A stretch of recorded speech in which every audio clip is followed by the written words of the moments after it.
Mr. Biafra was drafted to be the Green Party nominee for the New York presidential primaries. Mr. Biafra is the former lead singer, songwriter of the political punk band Dead Kennedys.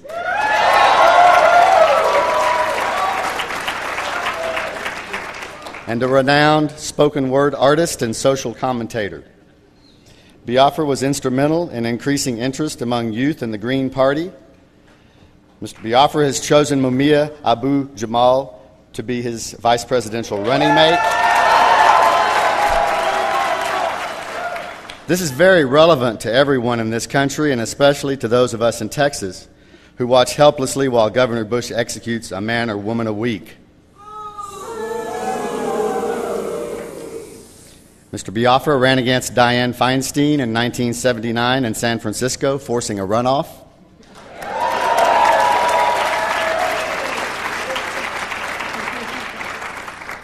In June of 1986, criminal charges for distribution of harmful matter to minors against Dead Kennedy's Frankenchrist album thrust Biafra into the spotlight as a spokesperson on First Amendment rights. It marked the first case in history to try a recorded work for obscenity. He's recently been sued by former band members for refusing to allow a Dead Kennedys song to be used in a Levi's TV commercial.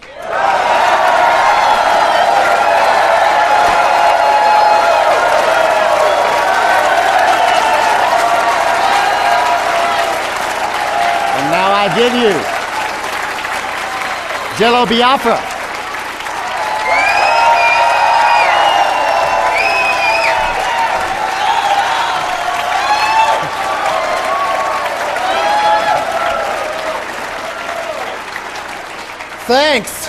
Thanks a lot.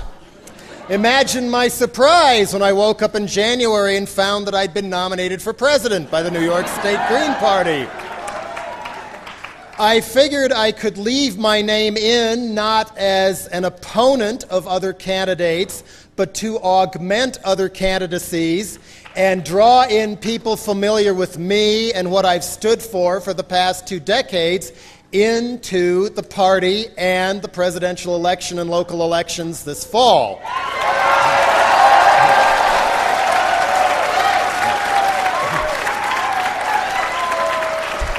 Because if Seattle last fall and April this year in Washington, D.C. isn't enough proof of just how wide the disaffection with our one-party state masquerading as a two-party state really is, I mean, how desperate is it when people are willing to elect a professional wrestler governor?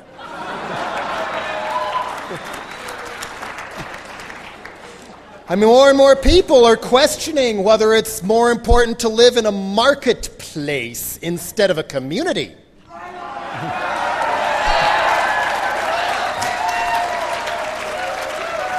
And questioning whether competitiveness is more important than compassion and quality of life. Overall, I'm told that people ages 18 to 24 still vote less than any other age group in this country, but I don't think that's going to last very long, in large part thanks to us.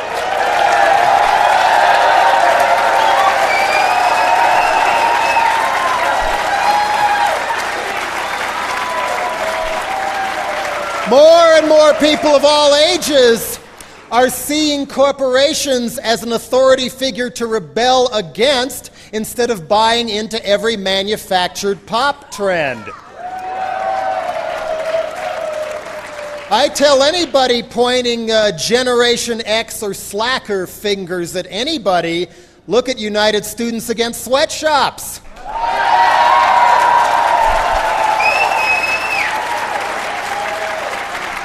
Students allied to reform corporations.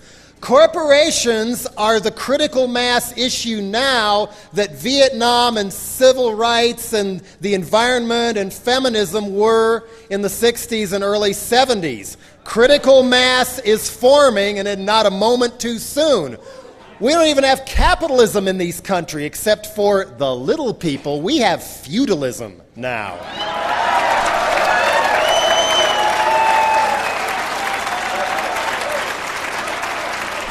New feudalism, the new corporate feudalist world order, and disenchantment with that is growing far beyond just Seattle or DC or campuses or the Green Party.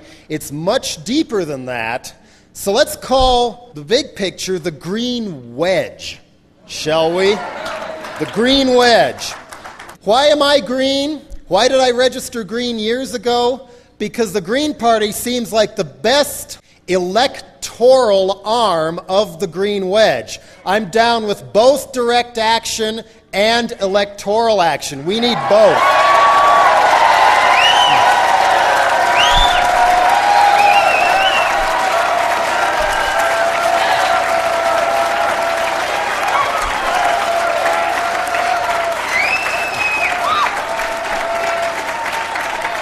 If you don't sit down and be quiet, I'll never get through here. So I'll just say that I support the green key values.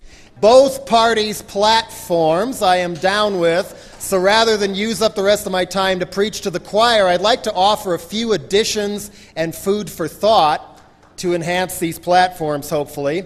Number one, people at large are really frightened when we call for limiting income or a maximum wage, which is one of my favorite parts of the platform. Bill Maher on Politically Incorrect even introduced me as crazy before he said my name, but at least I got maximum wage debated on national television. How do we sell, I hate to use that word, sell maximum wage to a public who's frightened of the big bad government giving more taxes on us? Payback in the form of health care accessible to all, improved and free schools all the way up through the adult continuing education level, public works projects long overdue that are in the platform, etc. And to further reach youth especially, in addition to education reform, amnesty on all student loans.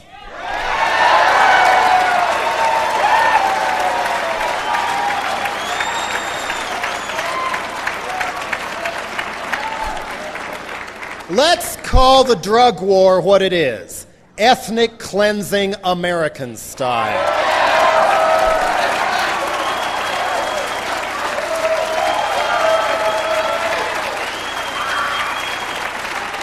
Long term, our goal is not just decriminalization of hemp, but decriminalization of all common recreational drugs like they've done in some European countries, so the hardcore addicts get it on prescription so they don't have to rob people and pay the mob's high drug prices. Crime will go down.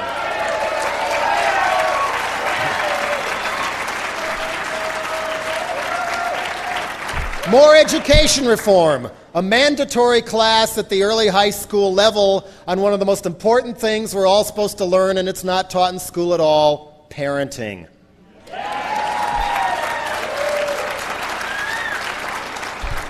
Election of police officers by the districts they patrol. In addition to aid for small farmers and organic farmers, if the soil needs a rest, why not put up panels and be solar farmers and wind power farmers?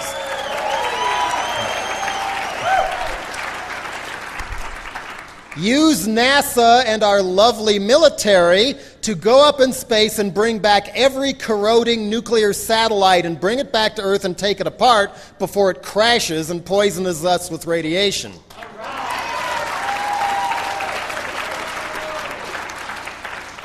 And imagine my surprise when I found out there's not one but two Green parties right now, and they don't always seem to get along. One Green Party. One Green Party.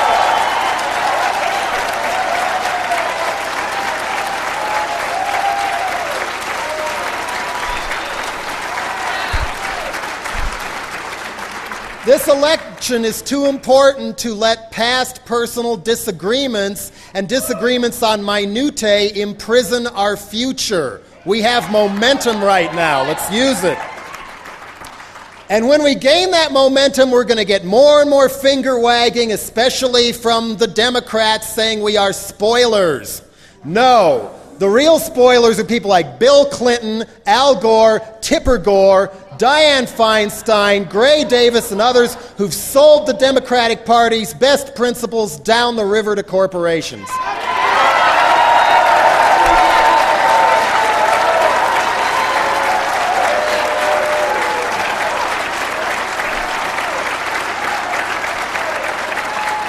So by all means, let's spoil some more. And don't hate the media, become the media.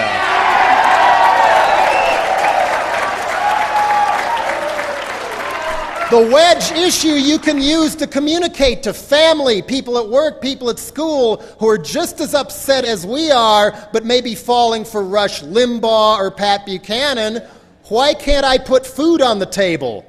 It's not the welfare cheat's fault, it's Wall Street's fault. So on that note, I came up with a little chant and rallying cry. Let's see what you think of this.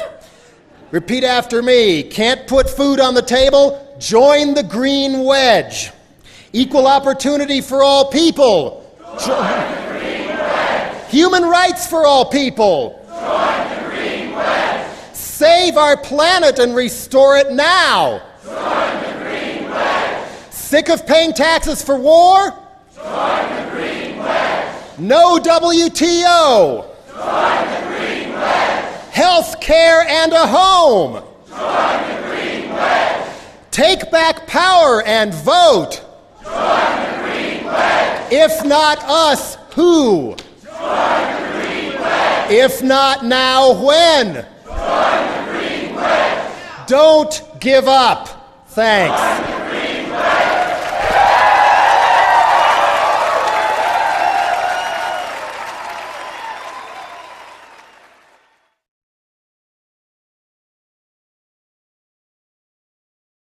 You passed up Clinton's State of the Union address for this? I got here slightly late, so I saw some of it. And boy, was it a breath of fresh air to get back to reality in here. Not to mention seeing the turnout. I didn't know whether anybody was going to show up to this thing. And when I got here, there was still a line around the block. Clinton was going on and on about how never has the American economy been doing so well. Never has there been so few people living in poverty. Never. I was going, oh my God. And he was proudly, and our welfare rolls are cut in half. And where are they living now, Mr. Bill? I just sort of got madder and madder and madder and knew it was best that I leave. And he was so convincing at it, too. I mean, he says great things sometimes. It's just a shame he does the exact opposite when nobody's looking.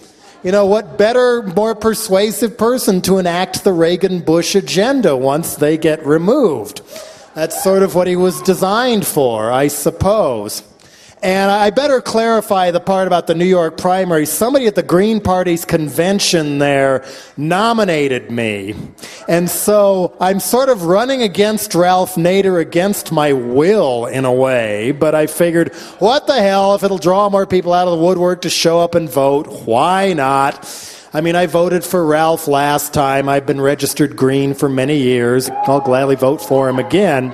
The reason is I want to ask people, like I've been doing at my shows since everything in Seattle went down, is how many of you really understand what the WTO is and how it does its dirty work? Everybody who has a grasp on that, raise their hand. I have a feeling it's still a minority of the people in the crowd who are raising their hands. Am I correct? I mean, within 5 days or a week of Seattle, I did one of my shows at Fort Lewis College in Durango and asked how many people understood what the WTO really is and what it does. 3 people out of about 400 or 500 raised their hands. That, ladies and gentlemen, is what we're still up against, so I think it might not hurt to give a little bit of a crash course in exactly what the WTO is. To go back a little bit, let's start with the NAFTA Treaty, North American Free Trade Agreement between the United States, Mexico, and Canada, a Reagan-Bush wet dream enacted by the Clintonoids. Notice how the pattern keeps repeating itself as the drug war budget goes up, etc., etc., etc. Anyway, how they defined free trade was, which is not a bad concept in itself, but this isn't free trade, this is managed trade, kind of like managed health care, corporate managed health care, where it was supposed to be a big boost to Mexico, but instead it meant stripping down our environmental laws, lowering everything to the lowest common denominator, whereby all of a sudden DDT, that horrid pesticide, may be illegal in this country, but it's okay to dump it on crops in Mexico and truck them into this country and sell them at King Soopers and Safeway. And it has meant that many, many, many jobs have been shut down over here and exported to Mexico and other third world countries where people are doing work in virtual slave labor conditions. And even for those people whose jobs are left, it's a great tool now that corporations have in this country to say, oh, so you want a cost of living raise, huh? So you want to keep your union, huh? You still want your medical benefits? Well, unless you cut your wages by a third or maybe more and give up your benefits and say bye-bye to the union, we're moving the factory to Mexico and you don't have a job anymore. In other words, it's initiated sort of a race to the bottom. It's had a devastating effect on Canada, too, with many, many places shut down there and American products imported instead, many people losing their jobs. And even in Mexico, NAFTA has had a very negative effect. Real income has gone further down the toilet. And many, many indigenous farmers who have grown their own food and taken food to market for hundreds and hundreds of years can't compete with the truckloads of genetically modified corn rolling by on the roads. And so economic refugees of NAFTA are now leaving their ancestral lands and winding up homeless in Mexico City or Guadalajara or Tijuana or whatever, thanks to so-called free trade. So soon after NAFTA came in, the big brother of NAFTA, as I understand it, is the revision of the General Agreement on Trade and Tariffs, the GATT Treaty, which was in place before. And when it was rewritten, yes, another Reagan-Bush wet dream come to life through the Clintonoids. The new GATT Treaty, correct me if I'm wrong, if this is how it works, created the World Trade Organization originally as a way to hear disputes. What kind of disputes? Well, this is where the machinery that people are protesting in Seattle and other places comes into play. Any country that signs the GATT Treaty can challenge any other country who signed the GATT Treaty's laws by complaining to the World Trade Organization that a particular law, often democratically enacted from clear across the ocean, is a barrier to free trade. And the way these are decided, by the way, is in secret. A panel of 3 agribusiness and chemical company executives usually meets in secret in Geneva, Switzerland, and the country under attack is not allowed to present a defense. All the documents are classified, and the rulings are kept as quiet as possible. Very first WTO ruling was against our Clean Air Act. And I remember how long and hard the fight was to get that thing enacted in the first place when we were up against the Nixon administration and all. And basically how that worked was Brazil and Venezuela complained to the WTO that it was a barrier to free trade that they couldn't export dirty gasoline up here. And if you've ever been to Rio or Sao Paulo or Caracas or Maracaibo, let alone Mexico City, you know what dirty gas can do to the air, and they want to be able to do it everywhere. And I don't think this was a poor, impoverished, third world country trying to stand up for their rights. It was somebody doing the dirty work of a American or European-owned oil companies, using a third world country as a front. Soon after that, Mexico went after us to the WTO for the dolphin-safe tuna law that took years and years of activism to get through, whereby you couldn't sell tuna fish in this country that were caught in those giant gill nets that can stretch for up to 50 miles at times. And they don't just catch tuna, they catch all kinds of other life in the ocean as well, thus putting several species of dolphins on the endangered list now, and there used to be plenty of them, and there was the angle Greenpeace could use to get the law enacted. Oh my God, they're killing Flipper. Well, it worked until the WTO said, no, you have to reduce your environmental consciousness to the level of the corrupt government of Mexico and the corporations that pay for its existence. So Al Gore, that noted environmentalist, came up with a solution. Keep the dolphin-safe labels on the cans, but let the gillnet tuna in anyway. And the way the Clintonoids handled the WTO's ruling against our Clean Air Act, by the way, was to quietly agree not to enforce it anymore. That's how the WTO works. So meanwhile, our government has gone to the WTO, as some of you may know, to try and wipe out European and Japanese laws against genetically engineered Frankenfood. And so far, the European Union has refused to comply with the WTO's ruling, resulting in billions of dollars of tariffs and sanctions against their independent farmers, courtesy of us.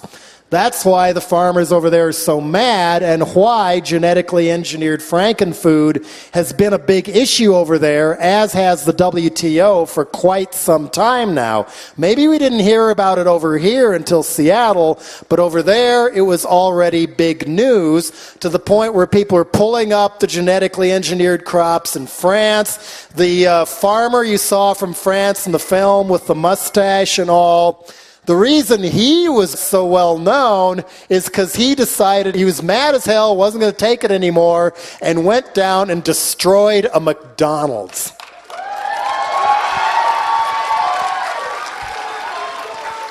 And in several other places in France, disgruntled farmers have been taking their rotting crops by the truckload and dumping them in front of McDonald's. While meanwhile in Scotland, people have been pulling up the genetically modified, or I say genetically mutilated crops, and have been arrested and are going to be tried under anti-terrorism laws enacted against the Irish Republican Army. And instead of trying somebody for bombing someplace in Northern Ireland, oh, you heard some Frankenplant, we're going to put you away for a long time. Tony Blair, who's even worse than Clinton, is way, way down with us, by the way. Guess who, of all people, has put up an anti-Frankenfood website, by the way? Prince Charles. Never thought I'd hear the day I'd say this, but let's hear it for Prince Charles. Blair, meanwhile, has ordered, not asked, ordered Charles to take it down, because royals aren't supposed to dabble in politics, and Charles has refused. So I get this vision of Charles in his polo outfit riding into battle against Monsanto. Anyway, the money addicts at the top, who can't think of anything better to do than to plot and scheme ways to make more money. I mean, that's one of the best things about the Green Party platform, I think, is a maximum wage. I mean, after a certain point, when you have enough money that you're living comfortably, people just get more and more obsessed with making more and more and more money, and if you hurt somebody else, hey, that must mean I win. It's like an addiction after that. And I think wealth addicts are far more dangerous to the world than drug addicts, personally.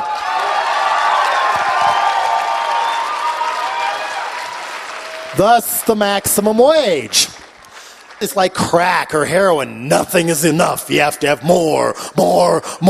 Not even the WTO bulldozing democratic laws into the water is enough. No, we have to have more. So they were in the process of putting together another treaty on top of GATT called the MAI, Multilateral Agreement on Investments.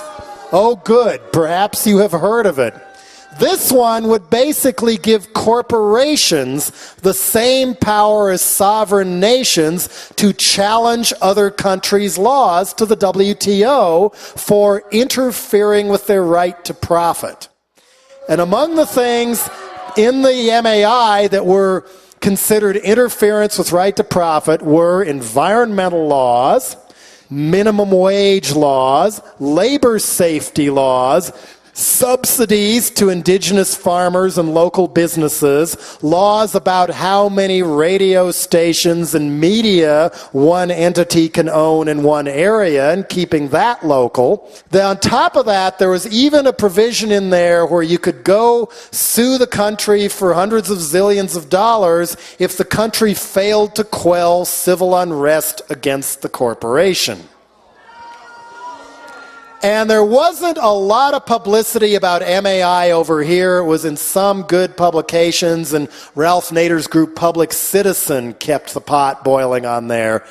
In Europe, more people found out about it and got a lot angrier a lot quicker. Negotiations for the MAI, by the way, were kept secret until somebody leaked it onto the internet in France. There was enough heat on that one that about a year ago, December 98, negotiations for the MAI were scuttled. Solid proof that grassroots uprisings, even by mail and by phone and by the net, can work. So, part of the purpose of the WTO's meeting in Seattle was to see how much of the MAI they could fold into the GATT treaty as amendments without anybody looking. And that didn't happen, thankfully. But this doesn't mean that all of a sudden, we kicked ass on the WTO, we beat them in Seattle, we won. Wrong. They're still there. There's still undoubtedly some communication going on behind the scenes on how to implement more of their wealth addict plantation agenda behind our backs. It isn't even capitalism anymore. What they're trying to enforce and implant and entrench is, let's face it, it's feudalism.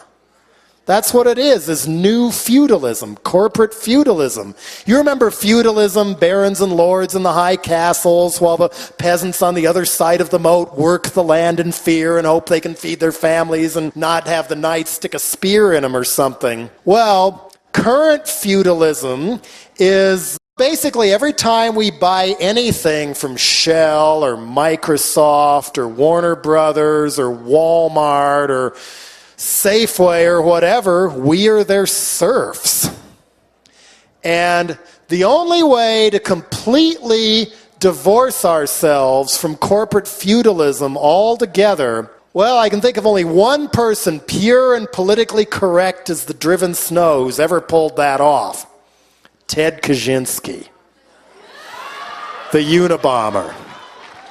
Not everybody wants to wind up like Ted Kaczynski, do we? He paid quite a price for his art statement, didn't he?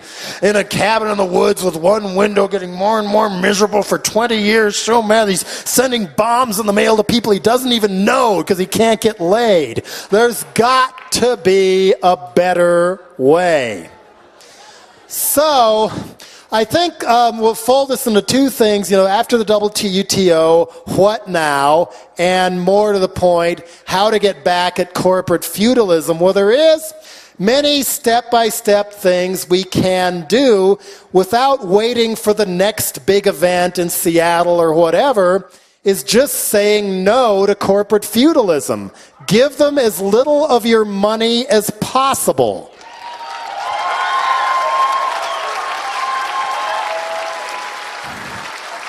Do not shop at chain music stores, chain bookstores, chain clothing stores, chain Frankenfood grocery stores. Support the local businesses who might even know you by name and give a damn about the quality of what they're selling.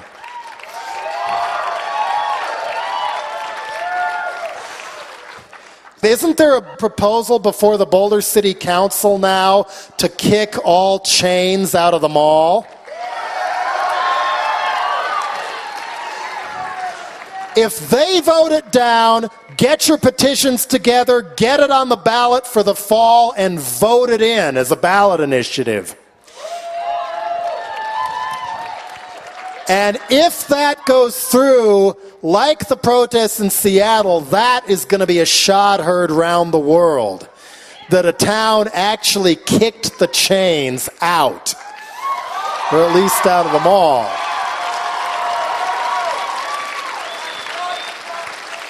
Aside from not giving these clowns your money, I mean, as hard as it is to find meaningful work that'll actually pay the bills in this day and age, try not to work for them. Don't give them your talent or your intelligence, but if you must work for them, at least remember that the computer age has ushered in a whole new frontier of sabotage on the job.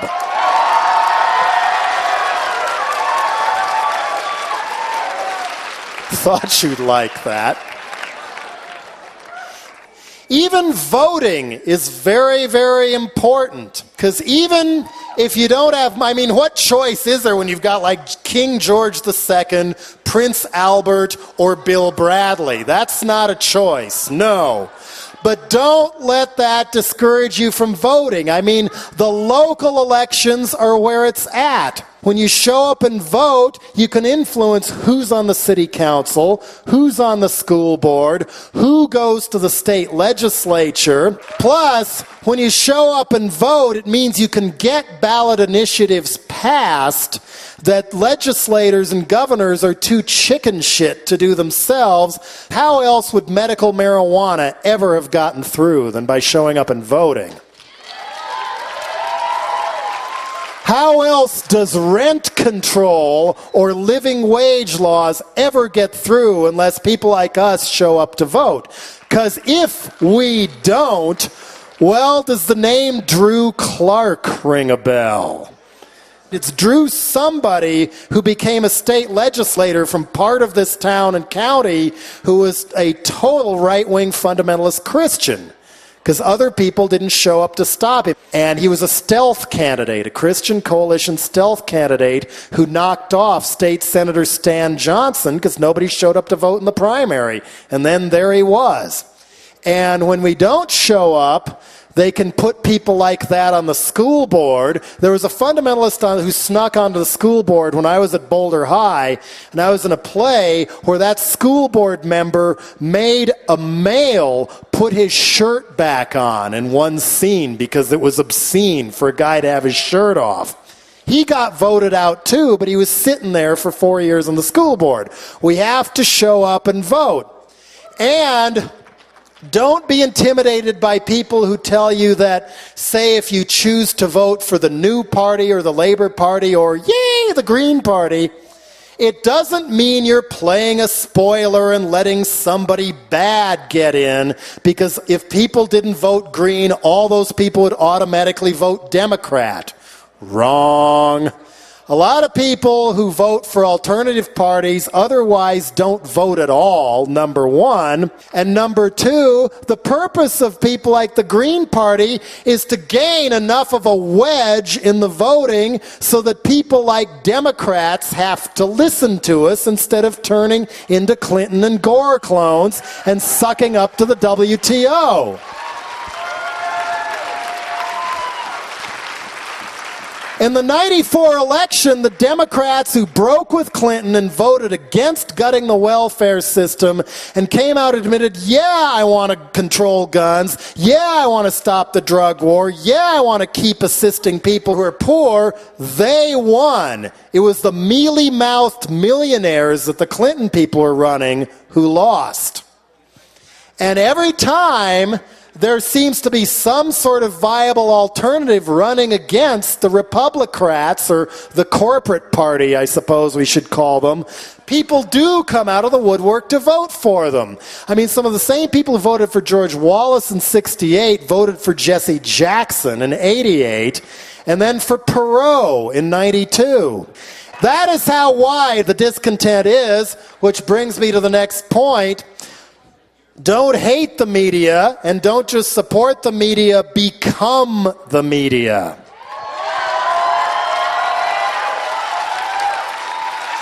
Not just supporting underground zines and the independent media coalition and the people who made what you saw tonight.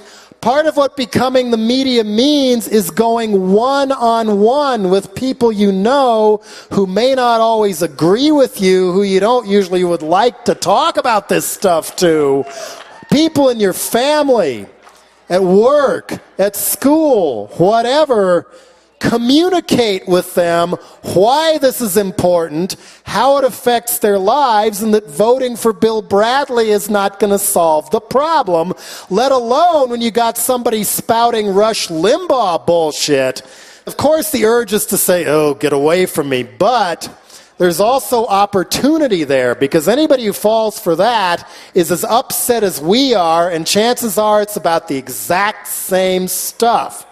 They've just been misled. The bottom line issue that affects all kinds of people that everybody's concerned about is putting food on the table. It's getting harder and harder to put food on the table because housing cost is going up, costs of transportation and everything else is going up, and it's not because of eco-terrorists or feminazis or immigrants or Japanese. No, it's because we're letting our country be looted by robber barons because we keep voting in Democrats thinking they're going to solve the problem when they're not. One-on-one, becoming the media. Be communicative about it too. Telling somebody they're a redneck or they're stupid or whatever is not going to get through. I mean, Michael Moore, you all know who Michael Moore is, right? Roger and Me, TV Nation.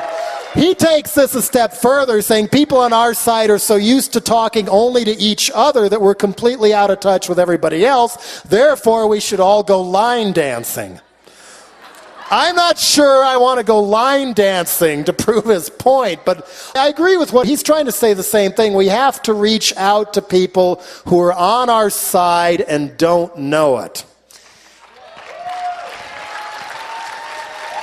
And that was one of the best things about what went down in Seattle. Here was people who would normally be derided as tree huggers marching side by side with people they would normally put down as rednecks or hard hats or Archie Bunkers or whatever. That whole stereotype and miscommunication was broken down and people were working together. That's very, very important. Not even in the protests against the Vietnam War were a lot of those people on the same side. I mean, there was all these battles between demonstrators and so-called hard hats, and this time it's the so-called hard hats getting screwed just as bad by the upward flow of money, courtesy of the WTO and the agenda of the people who put it there. But this sort of continuing communication also means, as you go out and fight and try to turn people on to all these different issues, be careful about becoming a fundamentalist about it too. That turns people off just as much as trying to sell them a Bible at the airport or whatever. I've seen so many people who are for about 6 months are really, really hardcore anarchist, squat, veganism, blah, blah, blah, blah, blah, blah, blah, and everybody else is fucked. And then about 6 months to 2 years later, something's cramping their style and they're getting miserable. But because they see things in black and white, fundamentalist terms, they see no alternative but to go completely the other direction. I've seen this happen so many times. The guitarist in one of the major anarchist activist punk bands in the 80s, when that band broke up, went back to LA, got a computer job, and bought a BMW. It doesn't have to be that way. If you don't go so far over this way, and maybe only go as far as a ethical and moral code and lifestyle you can actually live with and live up to, you're less likely to turn into an SUV parasite 2 years later.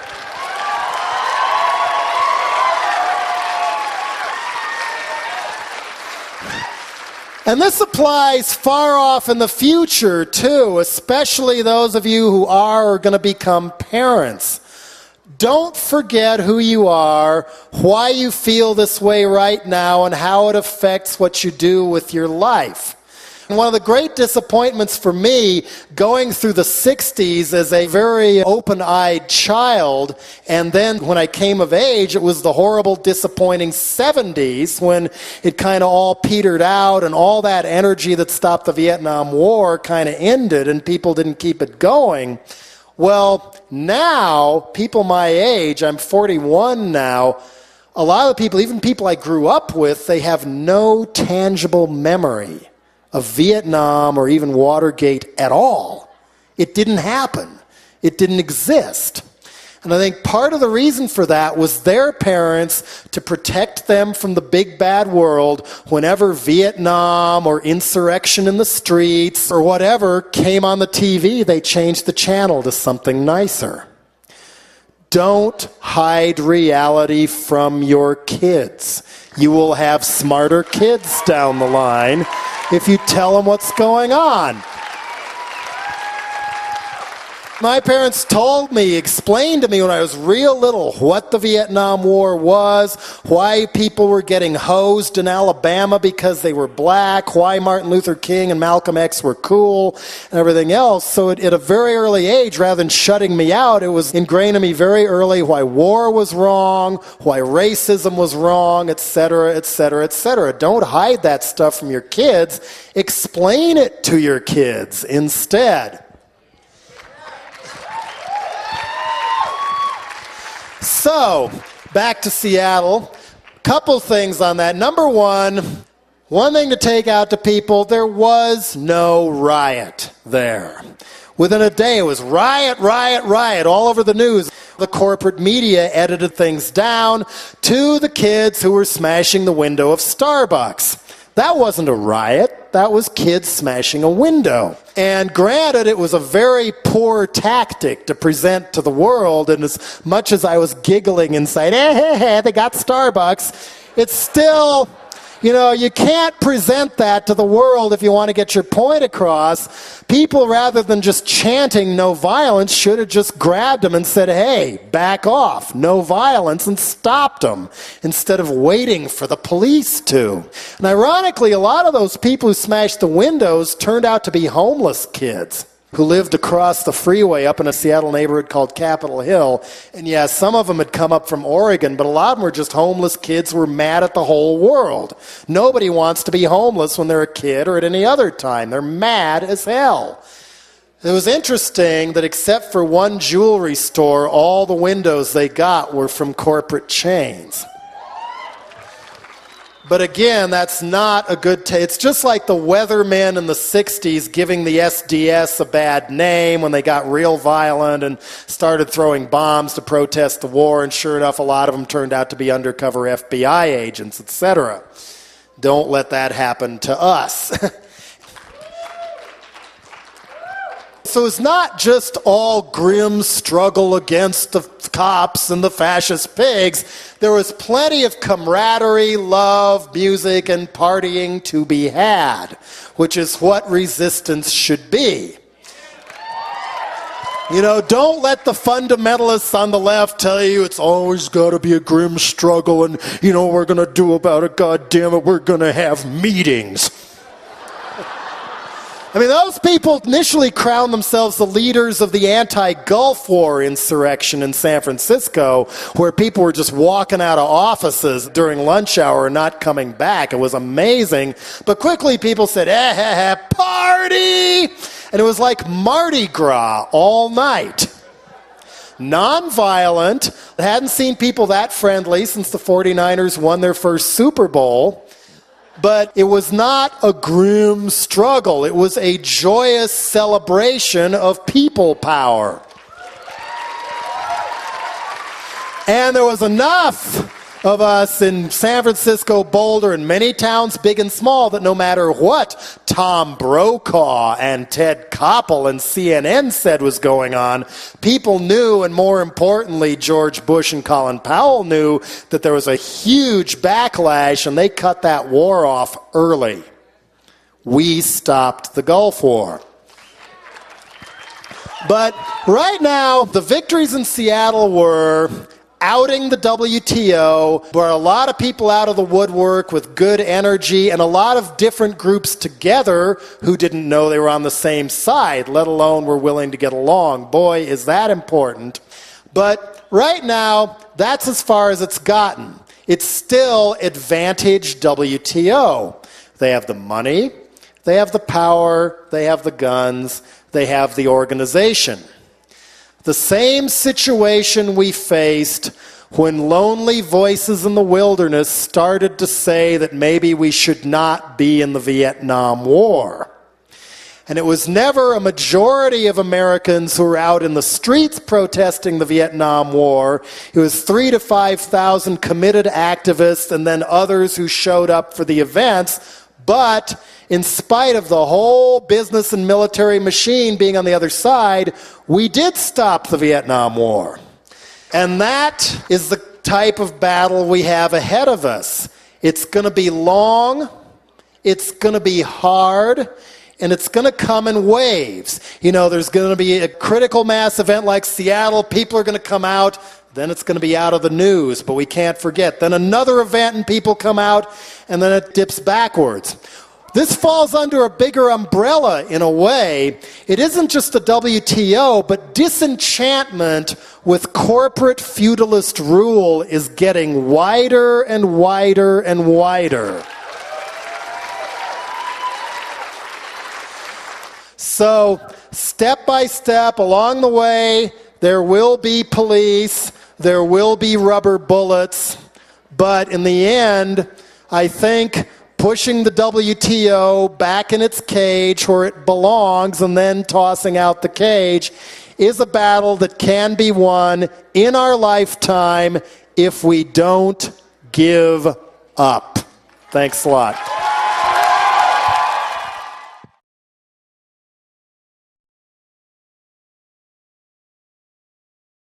Dateline Hellburbia.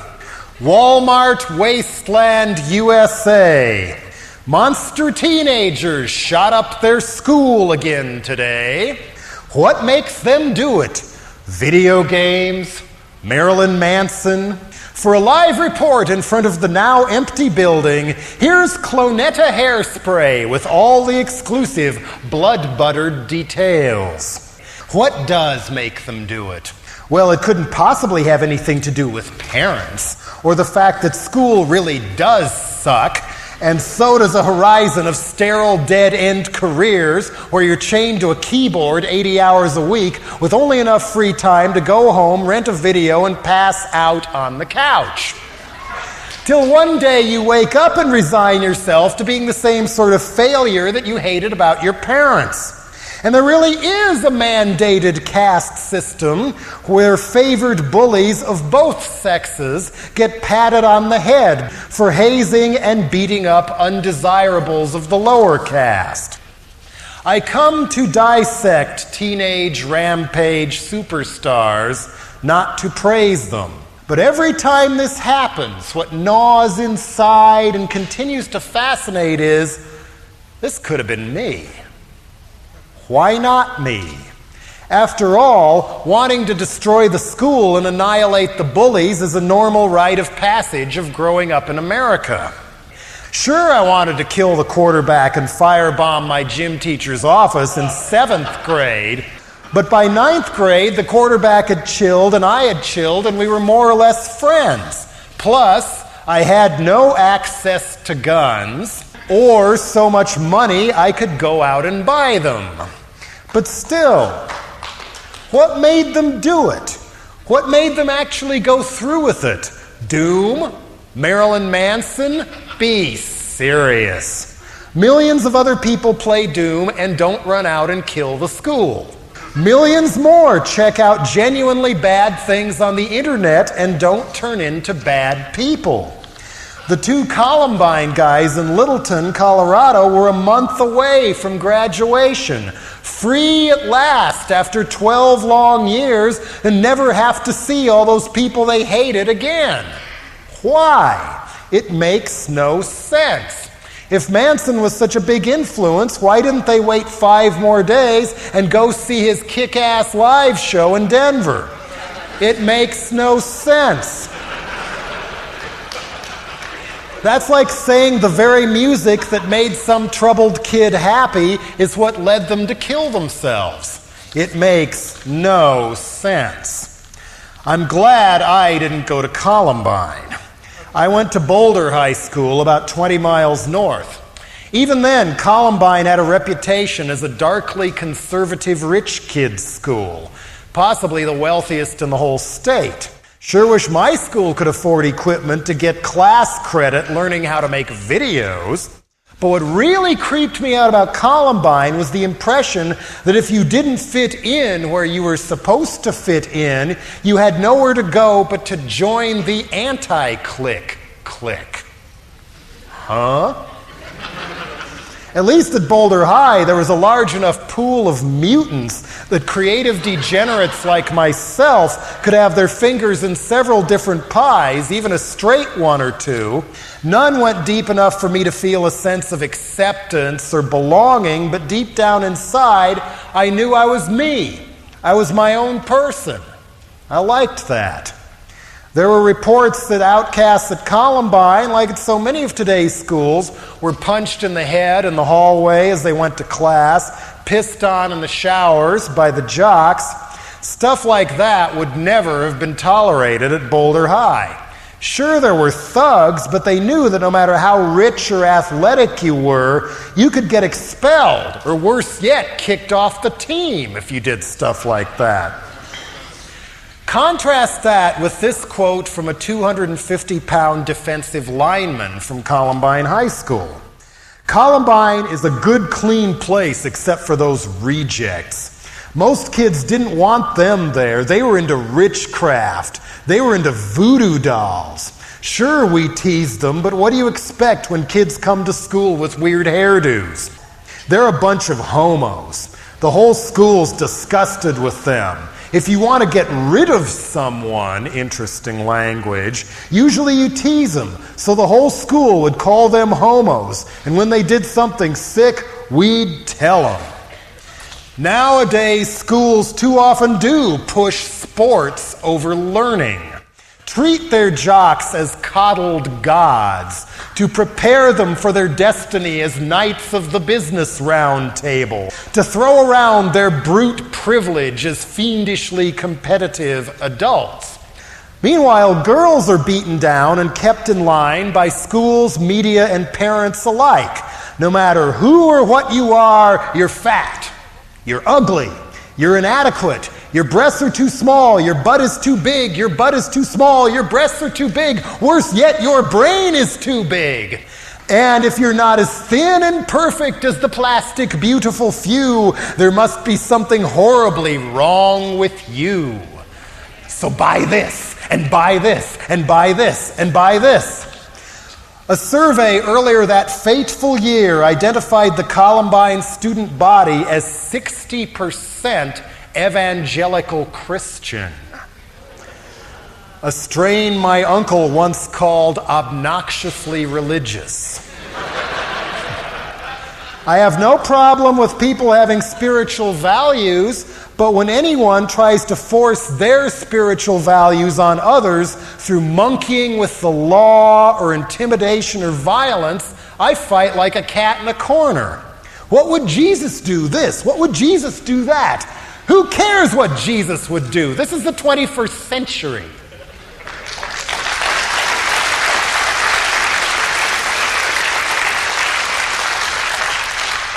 I doubt the shooters at Columbine are the only ones who have rightly or wrongly felt seriously threatened by this. Being bullied to believe is the strongest reason I know of not to let prayer back in public schools.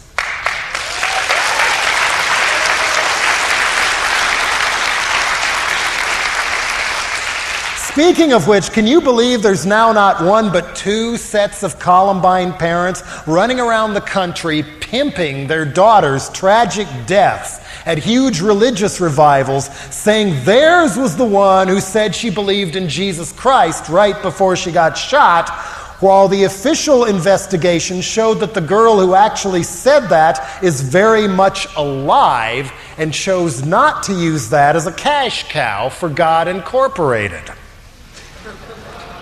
My sister's dead too. I know what grief can do, but let's cash in. Creepy. Other parents have allowed themselves to be hornswoggled by lawyers, suing the school, suing the sheriff, suing the other parents as though enriching, carpet-bagging litigation crocodiles will somehow bring them closure. In West Paducah, Kentucky, where a kid shot up the morning prayer circle, parents of 3 victims are not only suing the school district, but several teachers, various students, manufacturers and distributors of video games and movies, and what they call pornographic or anarchistic websites, and they're even suing the homeowner that the murder weapons were stolen from. Ladies and gentlemen, let's get real. There ain't no such thing as closure. All the lawsuits, religion, and happy drugs in the world are not going to reverse the fact that my sister and her husband, who I loved like a brother, were killed in a rock climbing accident in '96. No little magic closure is ever going to bring them back or make everything all better. The loss, the longing, that hollow feeling in my gut will never completely go away, nor should it. You deal with it and keep moving on. Closure doesn't exist, so don't ever let anybody try to sell it to you when you're hurting.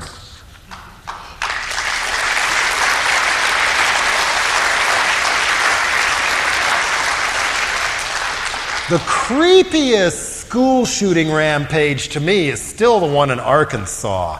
13 and 11-year-old boys. The 11-year-old supposedly the dominant one. Of course, a U.S. Senate committee led by that noted legislative titan Sam Brownback of Kansas and his sidekick and head of the Democratic Leadership Council, Senator Joseph Lieberman of Connecticut, said music was once again at fault. They flew up one of the teachers from Jonesboro, claiming the older gun child was a fine boy till he started listening to that Tupac Shaker and Bone Thugs and Harmony. What she didn't mention was that he also sang in the church choir regularly, and that at age 13 and 11, those kids knew how to hotwire and drive a van, and that they learned how to shoot almost as soon as they could walk and knew right where to find Grandpa's guns when the big day came. They shot only girls and a female teacher. The older one said it was because one of the girls had jilted him by refusing to become his girlfriend on demand. Where did that come from? Sorry, Senator, but bigotry, sexism, and sharpshooters dressed like Rambo in their baby pictures, that doesn't come from music, that comes from parents.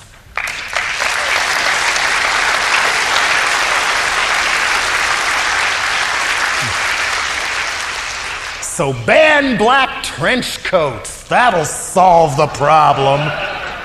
The Columbine shooters were not in the trench coat mafia or Marilyn Manson fans, by the way.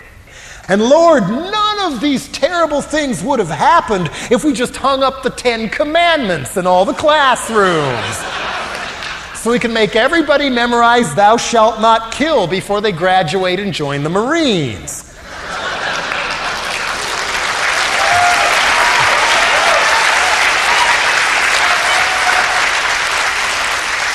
And better yet, now that they've finally come up with a book that kids are willing to quit playing video games in order to read because they like them so much, well, we've got to ban Harry Potter because it mentions witchcraft.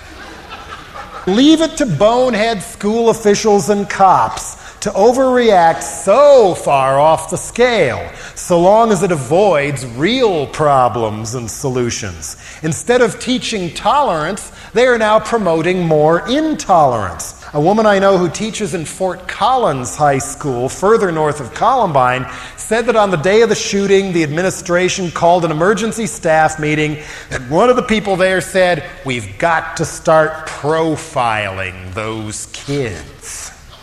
So with Columbine as an excuse, open season on weirdos has begun.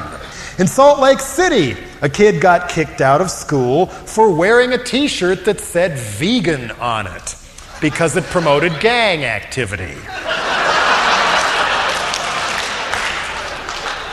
In Pennsylvania, a girl was suspended for saying out loud that she understood how someone who was teased mercilessly could snap.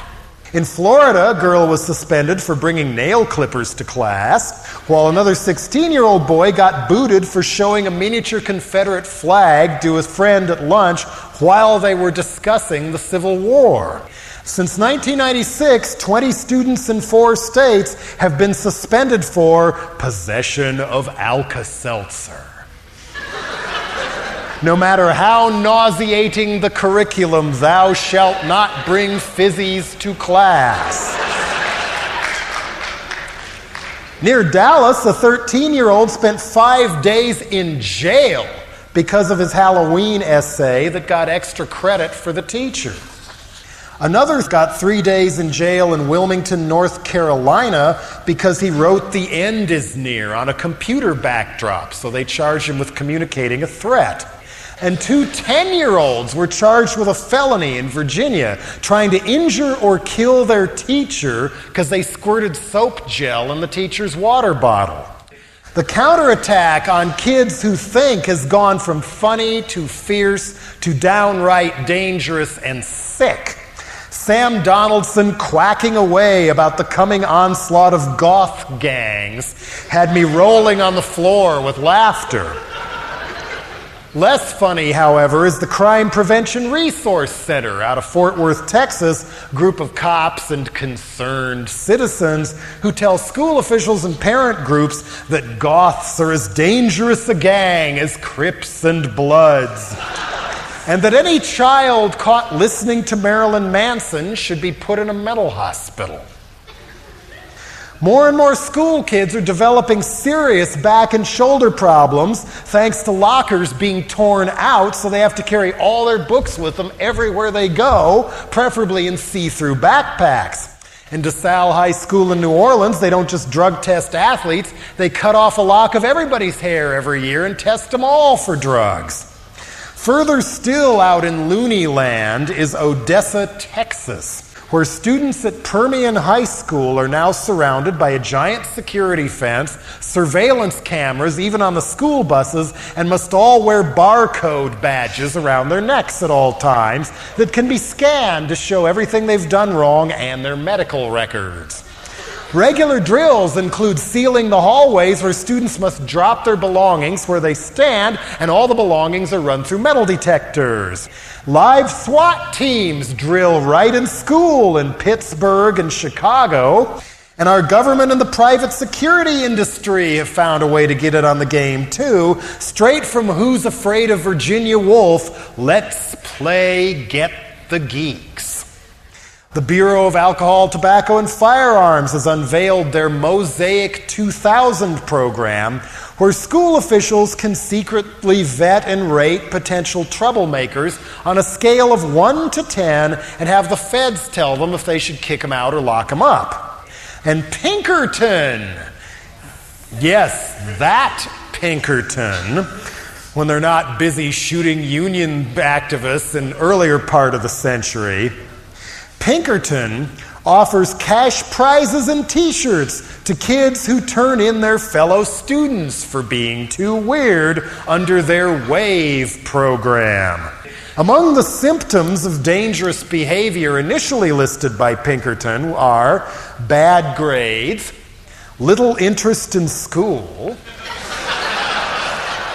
and excessive feelings of isolation or rejection. This too could have been me. It was me. Time magazine has their How to Spot a Troubled Kid cover issue, and they list some handy guidelines on how to spot a depressed child: acting up in school, refusing to take part in school and family events, seeking out music, art and games and books with death-related themes, Saving Private Ryan, and feeling that their family, peers, and teachers disapprove of them. This is a medical disorder? It is now. While in preschoolers, Times experts say to look for overactivity, sad appearance, irritability, and tendency to portray the world as bleak. And the answer, of course, is not more sugar bomb cereal for the overactivity before school, not more Pokemon. The answer is drugs. No, not the fun drugs,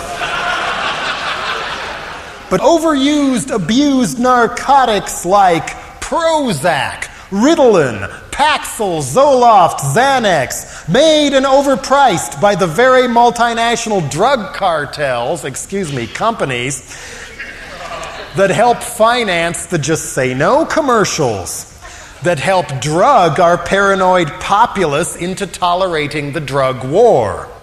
Have you drugged your kid today? According to ABC News, 7 million American school children are now doped up on meds, up from 100,000 only 20 years ago, pre-Reagan. Kids in America are 10 times more likely to be dosed with Ritalin in this country than they are in Europe, and twice as likely as Canada. There's enough examples just among people I know that I fear today's Ritalin kids are at risk of becoming tomorrow's speed freaks and junkies. But what if school really is boring? What if parents, teachers, and peers are stupid?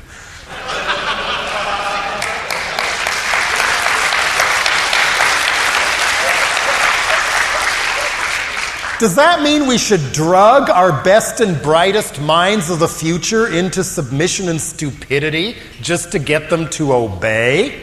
Smart remark? Must be hyperactive. Bored with class? That's attention deficit disorder. We're drugging our kids so we don't have to talk to them. Overscheduling them with stupid activities instead of asking what they really want to do, or worse yet, spending actual time together with them. You have your own TV and computer in your room. Now go away. And let's not forget those new SUVs and minivans with built-in drop-down television screens so parents can sedate and ignore their kids without wasting a minute of precious cell phone time.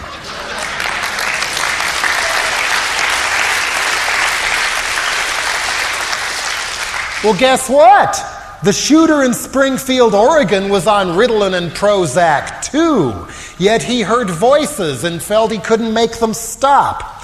The one in Pearl, Mississippi was beaten by his brother and told by his mother that he was fat, stupid, lazy, and wouldn't amount to anything. He too reported hearing voices. The one in Kentucky had been branded gay in the school newspaper, then told by the administration that was no big deal. Guess it was to him. According to The Nation, the 13-year-old in Arkansas had been molested for the past 4 years. And the woman in South Carolina who barely escaped a death sentence for pushing her car into a lake and drowning her own children was repeatedly molested as a teenager by her stepfather, who no one suspected, let alone ever punished, because he was a respectable pillar of the community and head of the local Christian coalition. Nothing is more dangerous than someone who truly believes their life is destroyed and they have nothing left to live for and therefore nothing to lose. Who don't necessarily want to die but feel they have no choice. Who are pretty sure who screwed up their lives and figure, if I have to die, I'm taking them with me. This has been a brutal fact of ghetto life since time immemorial. But now that it's hit white suburbia, kids who don't buy into the game are all fair game. But no matter how much you profile and put up cameras and harass and ban music, some vacant stranger out there somewhere, raised on guns or raised on hate, mind-fucked by pedophile relatives, molested by Ritalin and Prozac, smothered by older brothers, successful siblings, and the pressure to be perfect, will find a way to be pop star for a day and will tune in and watch every time. The Columbine shooters thought there should be a movie about their lives, directed by Tarantino, or get this, Steven Spielberg. There's something very Ed Wood about that, if you ask me.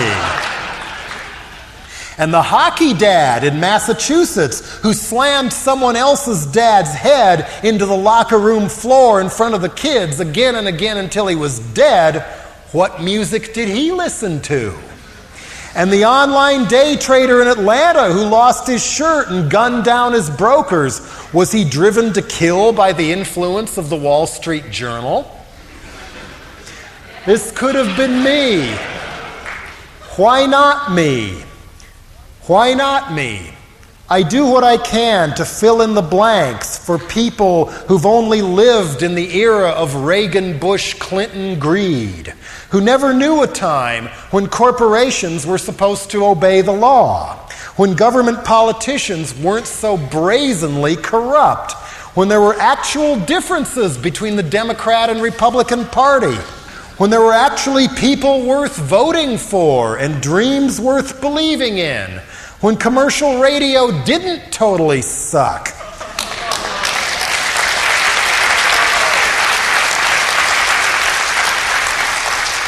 When news media was independent and took their job seriously enough to report actual news, illuminating important things that were really going on and showed why they were important and affected people's lives. When we felt responsibility for people who were hurting and didn't turn our snouts and leave them begging in the street. When people come of age now, they see a horizon of greed, hate, corruption, pollution, of absentee parents, failed go lives, see no hope for finding meaningful work, no hope for being honestly and truly loved, no hope for lasting relationships with anyone or anything. Admire thrills instead of courage, because sooner or later, when you snoop behind the music, everyone you looked up to and respected turns out to suck anyway. Taught not to hope, or how small battles fighting for what you can change can build up to changing what it looks like you can't. How do we empower people to grow up unafraid to be their own person, and by sometimes painful, sometimes clumsy trial and error, find out and flesh out who they are? What's wrong with an identity? Let the bad seeds grow, and the drive and vision to break out and strike a nerve, and at least not be another dysfunctional robot. How I wish I could tell the people who snap, high school isn't that important, And it's not the best years in most people's lives. And in the long run, when you look back, it doesn't matter much anyway, does it?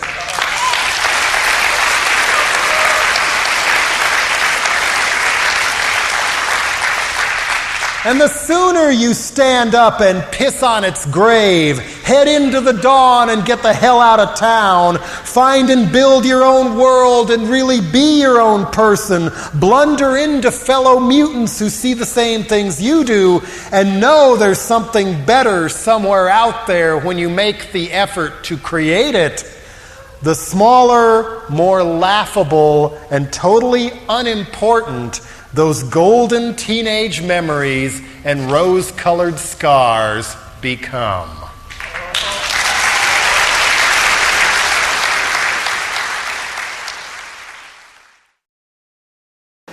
In case you haven't noticed, we are living in very interesting times. I thought it would be years before a mass backlash, if not outright insurrection, against the increasingly run-amok and arrogant corporate rule began, but it's already here, and it seems to be growing and growing and growing like some sort of prairie fire.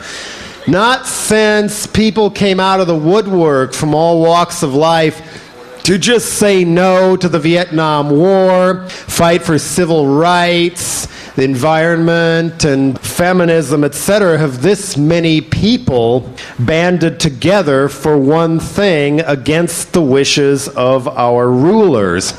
And this fight is going to go on both inside the system and outside the system. I think many people here have had at least some experience and inner glee fighting it from outside the system one way or another, both with Seattle and interesting little online pranks and United Students Against Sweatshops. That's pretty cool, I would say, if people band together and pressure their universities to quit making the rah-rah school mascot shirts in places that not even Kathy Lee can stomach anymore.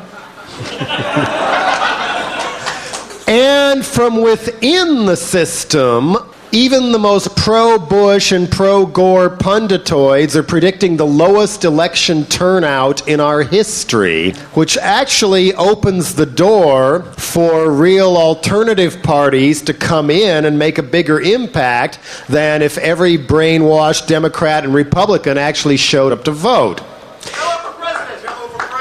Well, Jello is not a candidate for president anymore. See, I'm a member of the Green Party and went to their convention last June, and the Green Party nominated Ralph Nader. And there's a diverse group among the Greens, much more diverse than I expected, actually. And if you're going to build a real alternative to the Republicrats, you have to be willing to work with people you don't necessarily agree with on every single nitpicky issue. So now my job is to urge all of you to get off your butts and register and vote for Ralph Nader this fall.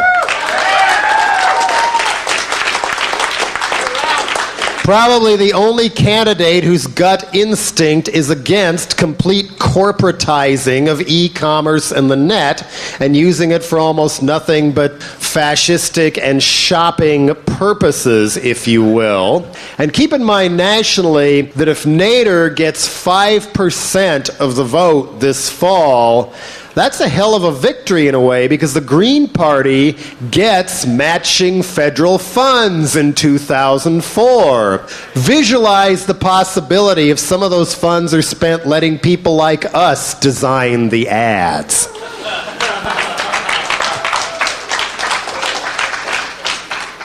And I think where this groundswell is really coming from is more and more people are realizing that, yes, corporations are going too damn far, too damn fast. I thought it was going to take years for this backlash to happen. Here it is. It's the galvanizing issue, just as Vietnam, civil rights, etc. were in the 60s, early 70s. I mean, at this point, they say, oh, they're threatening the capitalist system. Oh, what'll we do, especially if we have to, let people go to a doctor without paying up the ass to HMOs. That's communism. That's socialism. Bullshit. It's a human right. In every other major industrialized country on earth, including Canada and all of Europe, access to a doctor is written into the law as a basic human right. Here we have a disease industry instead that likes to see how they can profit off of other people's misfortunes and would rather spend billions and billions of dollars on the next Viagra than even bothering to manufacture stuff that cures malaria because there's not any money in that. Let those people die. That's the corporate attitude of the drug companies.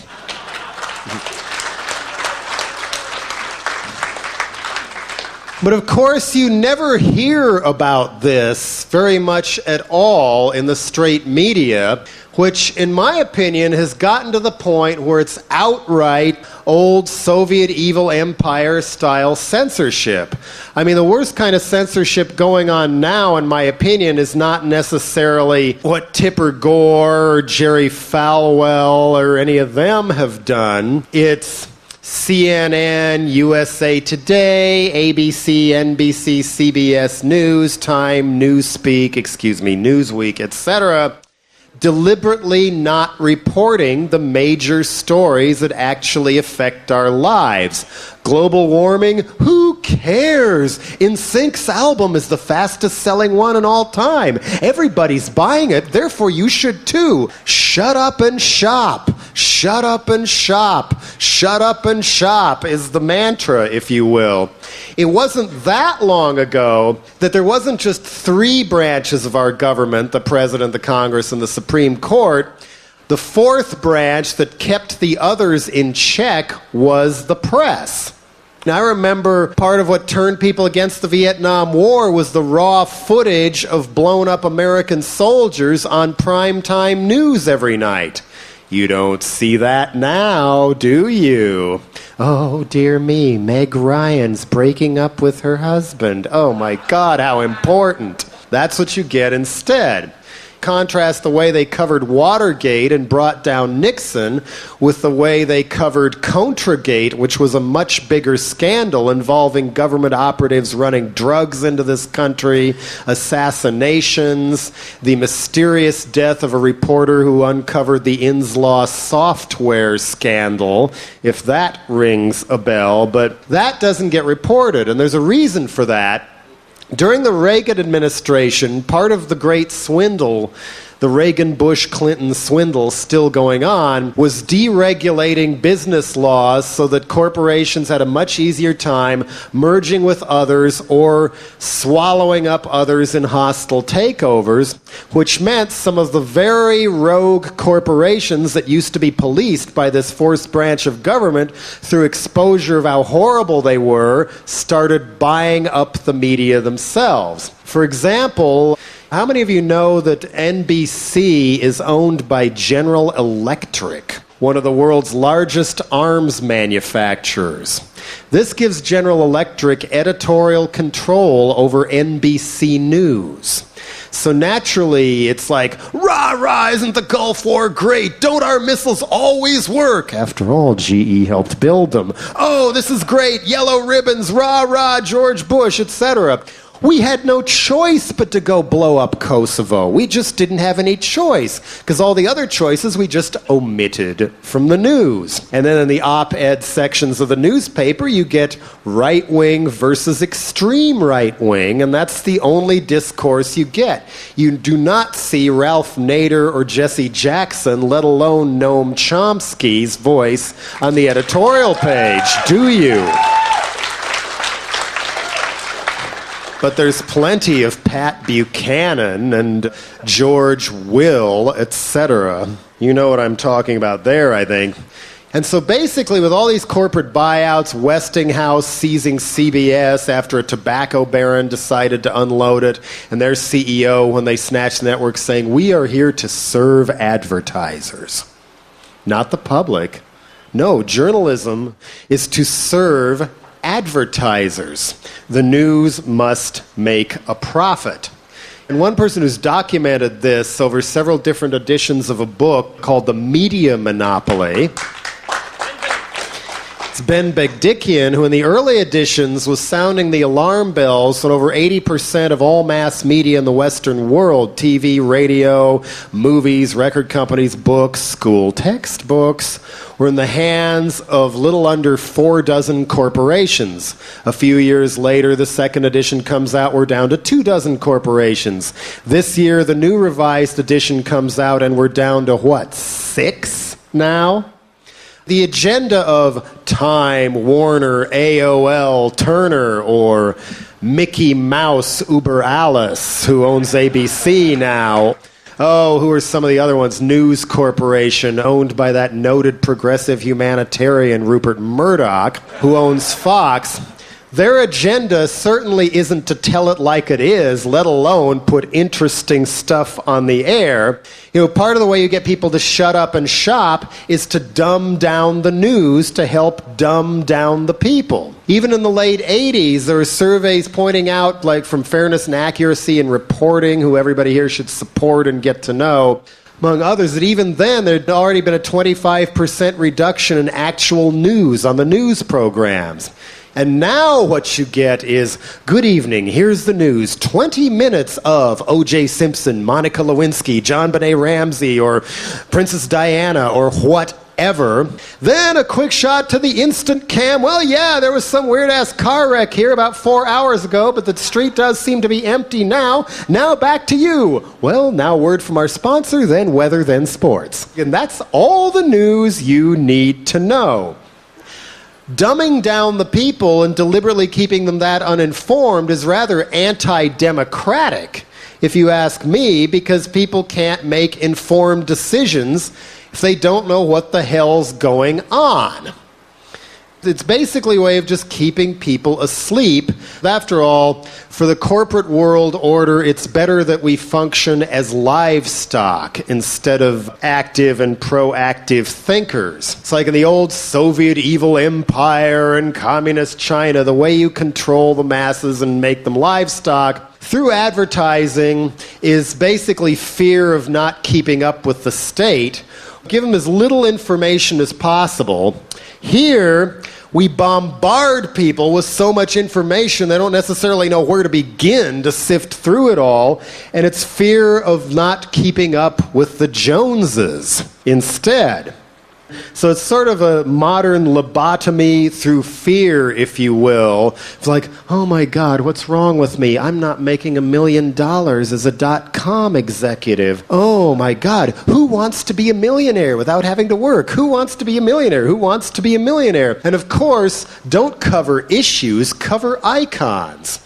Cover celebrities instead, and omit some interesting stories. Here's an interesting one that turned up recently in the New Yorker magazine, written by Seymour Hersh, who I think was the same guy who exposed the My Lai massacre in Vietnam, which did get all over TV years ago, in spite of efforts of, among others, a young Army officer named Colin Powell to cover it up.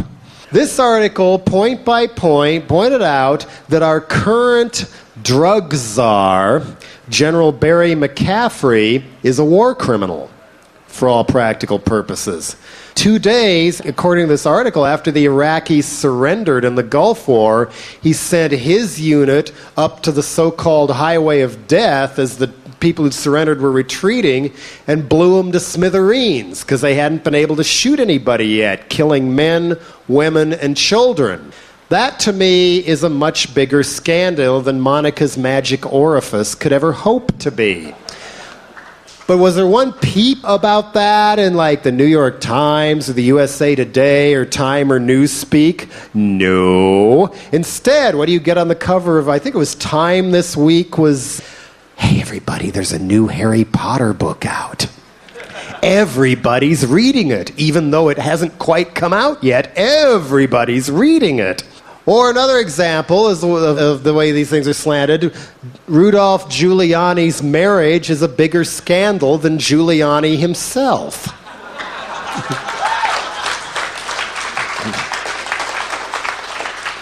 And I'm sure some of you saw the Freedom Download movie last night, pointing out how all these seems pretty obvious lies about Kevin Mitnick were printed on the front page of the New York Times, branding him as this horrible, dangerous terrorist because he cost corporations hundreds of millions of dollars. And it's turned out that none of that actually happened, but the Times doesn't retract the story. It's kind of a daisy chain now as these corporations consolidate and buy up more and more things. The blurring between news and entertainment tonight, you can't really tell them apart in a lot of ways anymore, nor can one tell election coverage from professional wrestling. Not who is right on this issue, what people need to know, but can King George II trump over Prince Albert? Or will Prince Albert do an end around? It's all icon, icon, icon. Bill versus Newt on this issue. What issue? Oh, we don't know, and neither should you. It's like a daisy chain where basically, say the company-owned publisher puts out a book, which is then promoted on the company network's talk shows. Company-owned movie studio makes the movie. Company-owned commercial rock bands are in the soundtrack, and the company-owned cookies and soda pop are prominently placed in the movie, possibly even in the music album, while the musicians do ads for the company-owned junk food. It all goes in a little circle now, basically. And this is even worse in the school system now, actually, as people become more and more greedy and assume that all taxes are bad and keep voting down tax increases to help fund our schools and keep them going, in hopes, of course, that they get privatized and turned over to God Incorporated instead.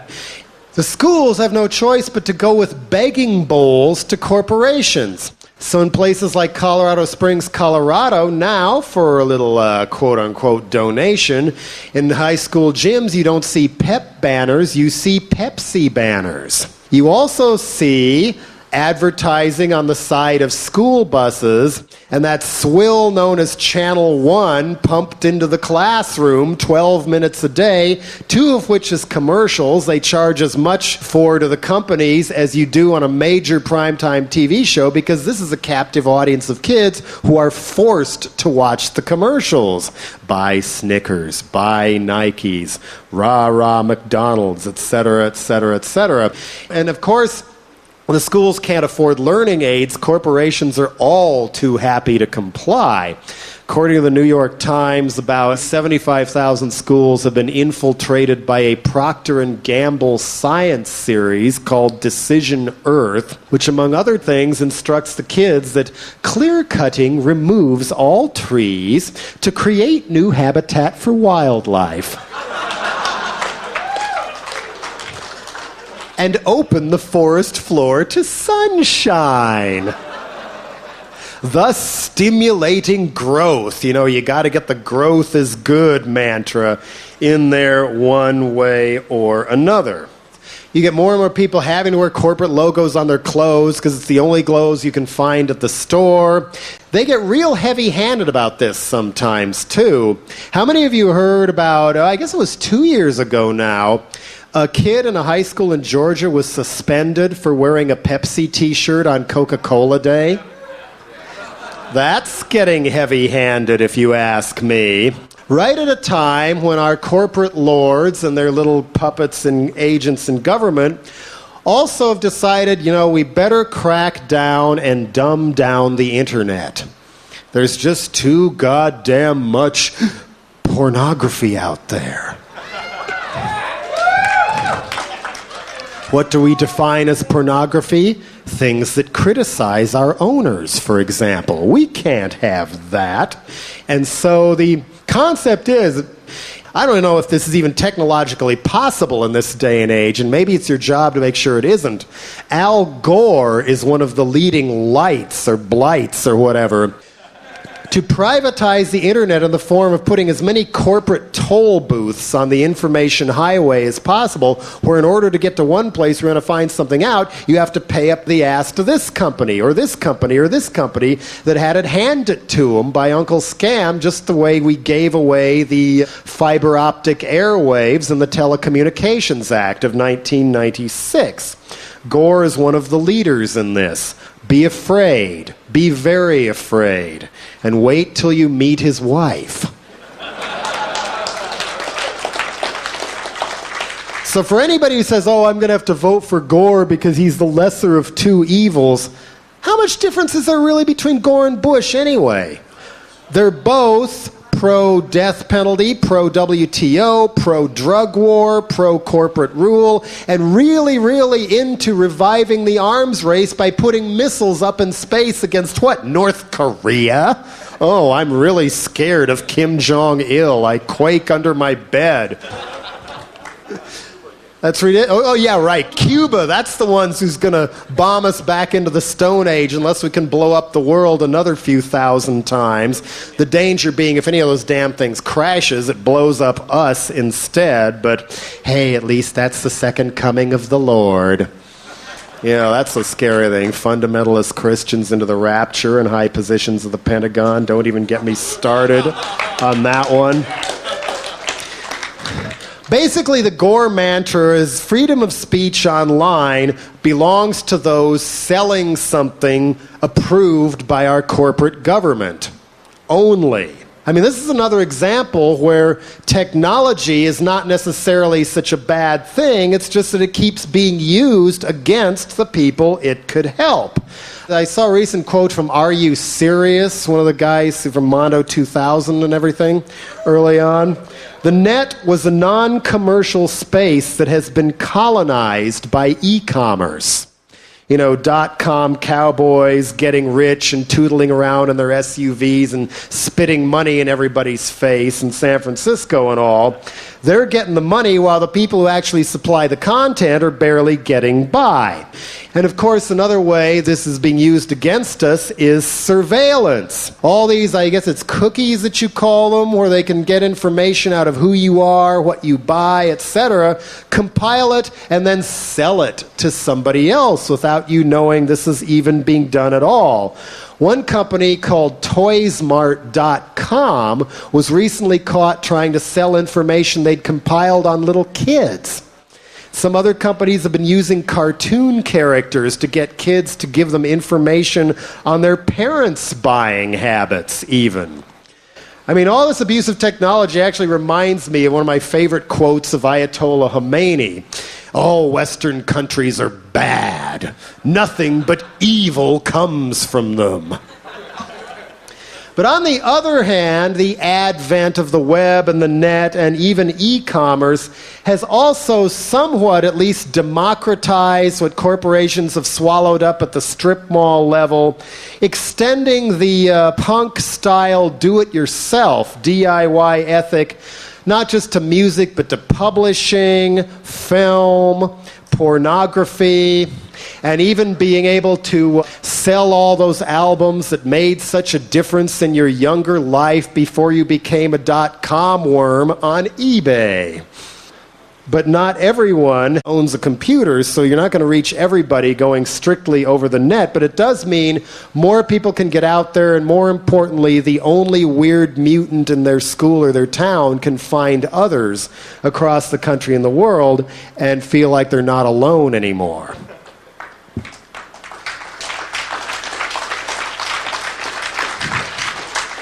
But part of the keeping the net free from restrictions from Al Gore Incorporated is using it wisely.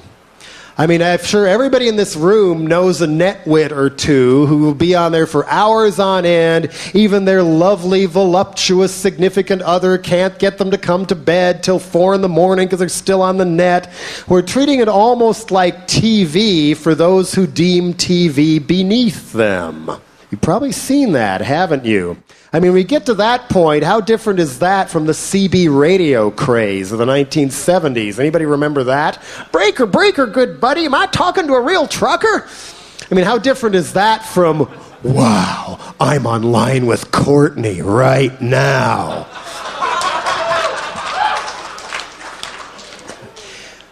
Be careful of the information and gossip you get on the net, too. I mean, if it sounds too good or too wild to be true, maybe it isn't. Maybe it helps to get a second opinion. For example, I think it was late 97 now, I found out on the internet I was dead.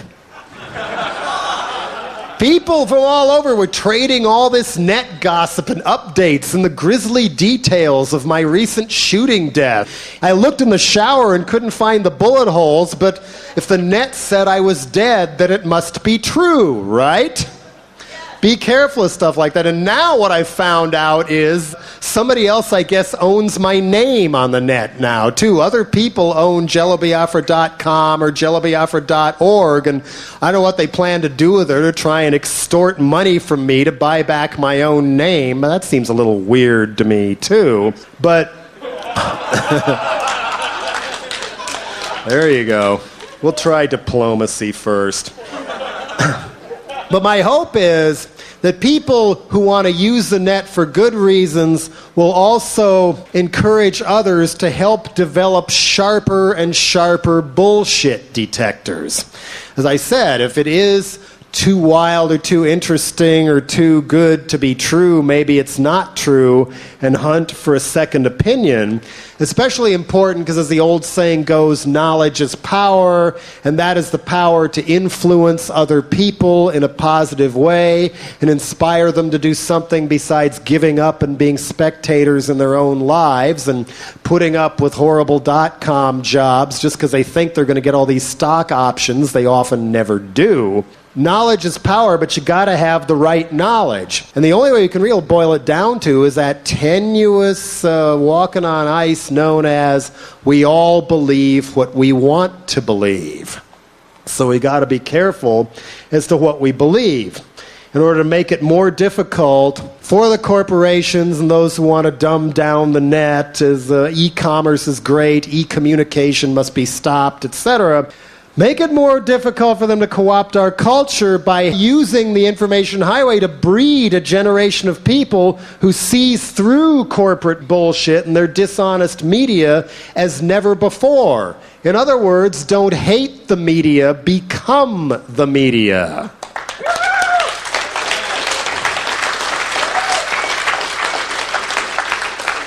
And this doesn't just mean digging, muckraking, learning, and regurgitating the knowledge via the net. It means not just supporting, but maybe helping create underground zines. You know, the whole underground zine culture may well be the most important thing punk rock ever gave the world, even more so than all the cool music.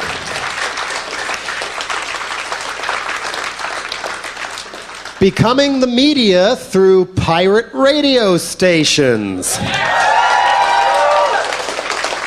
And now we are seeing the dawn of pirate television as well. When I was in Italy, clear back in '81, there were 70 pirate TV stations in Rome alone. Here now we've got people like the Independent Media Coalition, which is at least nationwide, who among other things had enough cameras out in the streets of Seattle last fall that when CNN said, oh, the police are behaving reasonably, no rubber bullets are being fired, contrary to reports, they got a hold of footage of rubber bullets being fired, put it up on the net all over the world, and within 1 hour, CNN had to change their story.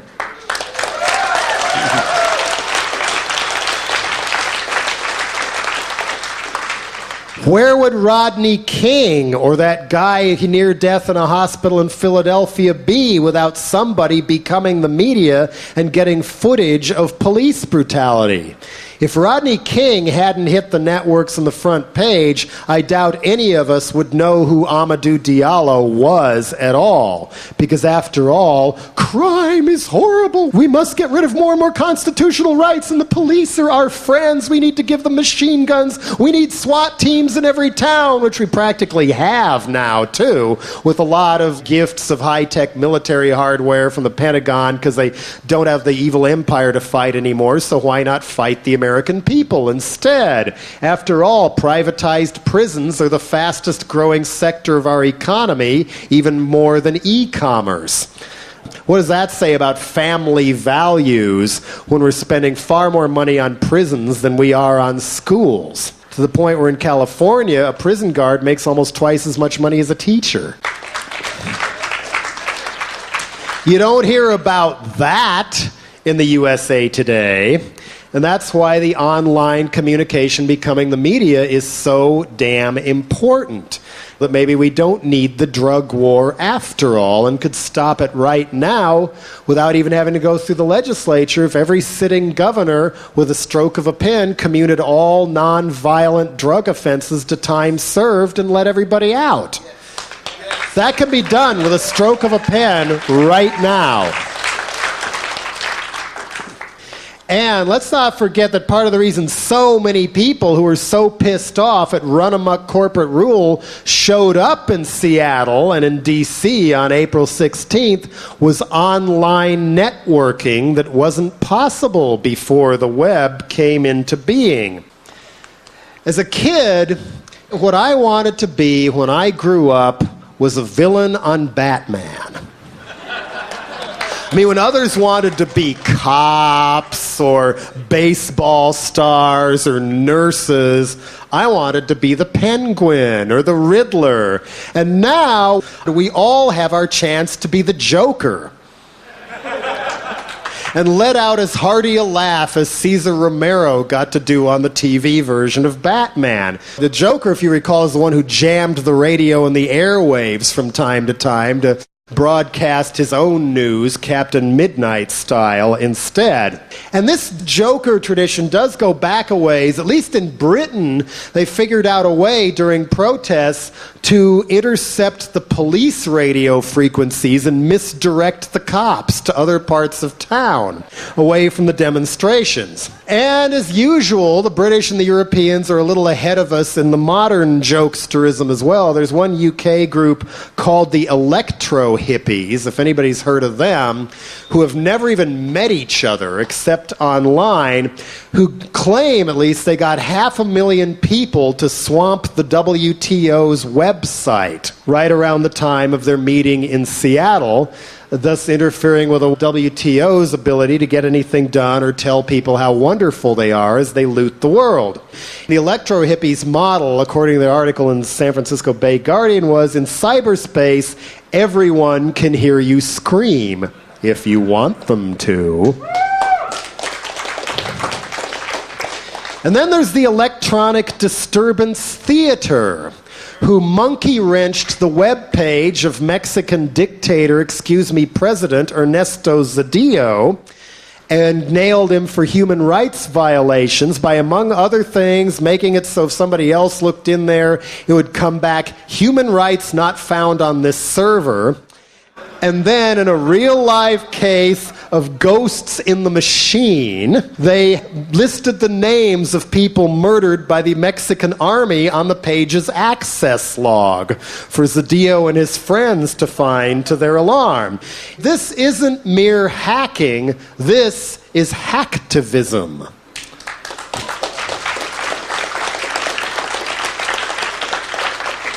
Not your frat boy Animal House school of hacking, of, monkey wrenching a tiny little community web server just because you can show you can do it and ignoring the Nike website in the meantime, or, I just ran up $20,000 on somebody's credit card and I don't even know who they are,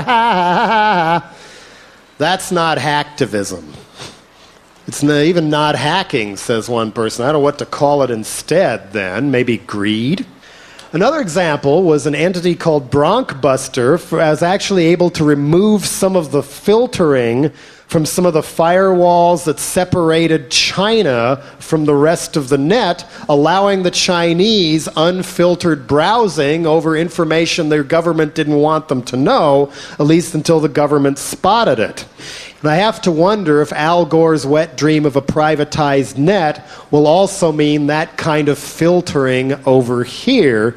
After all, what if the little kid's in the library and finds out people have sex, or finds out how to prevent the spread of AIDS or something like that? We can't have that. We must only have abstinence.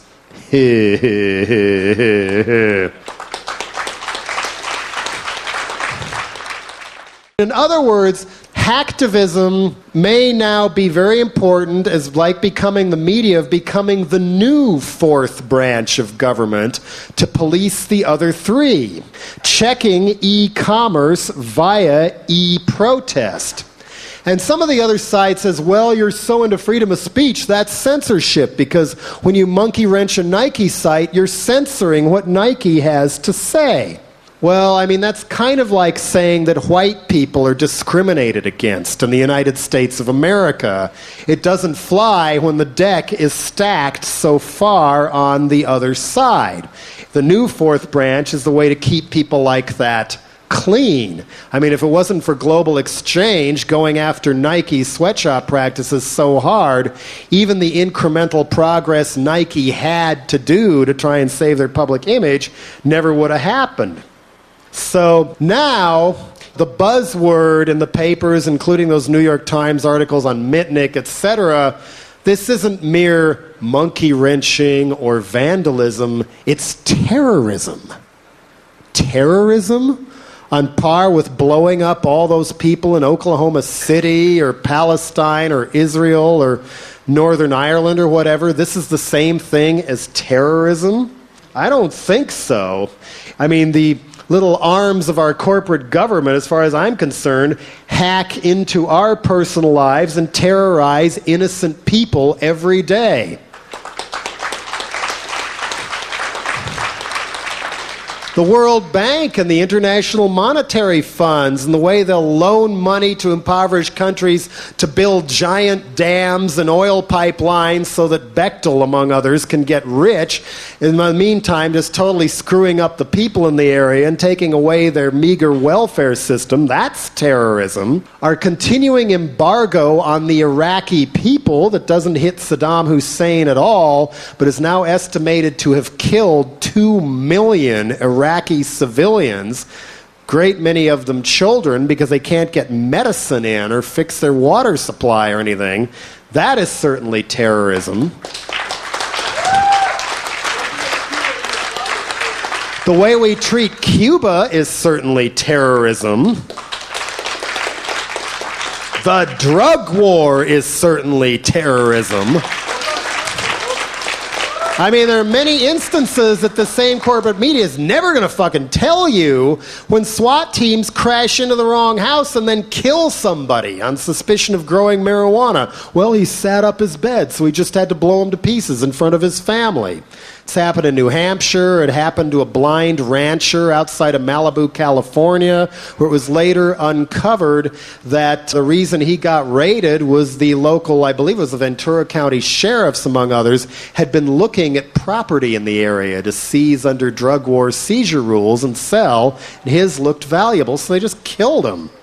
That is terrorism. And if that's not enough, new drug war terrorism is starting up in earnest, kind of Bill Clinton's fuck you gift as he leaves power.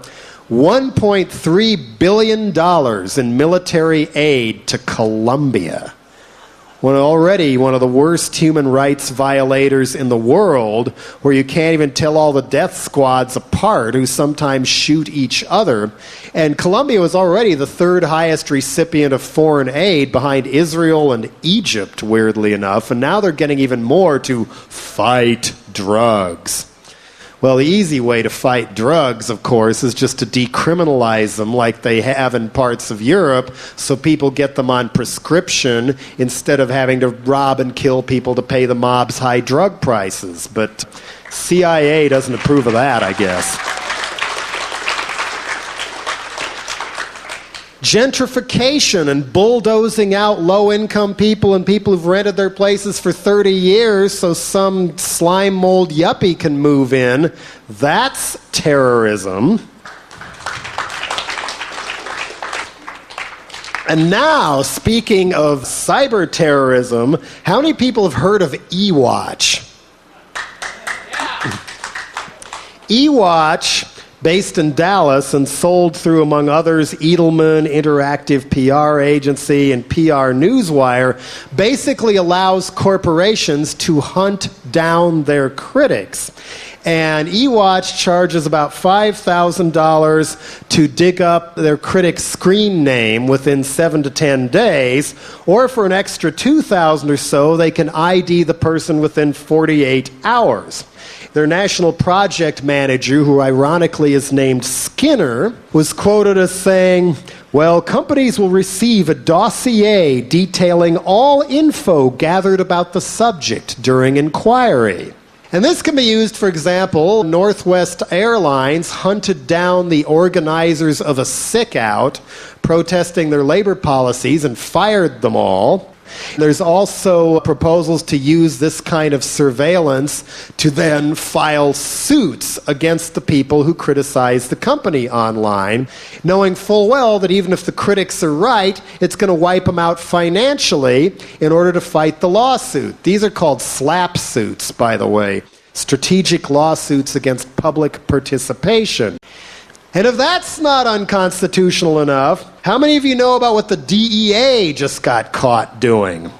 Some people are calling this Cookie Gate, apparently, where they arrange so somebody is trying to even get information, positive or negative, about certain illegal drugs like marijuana.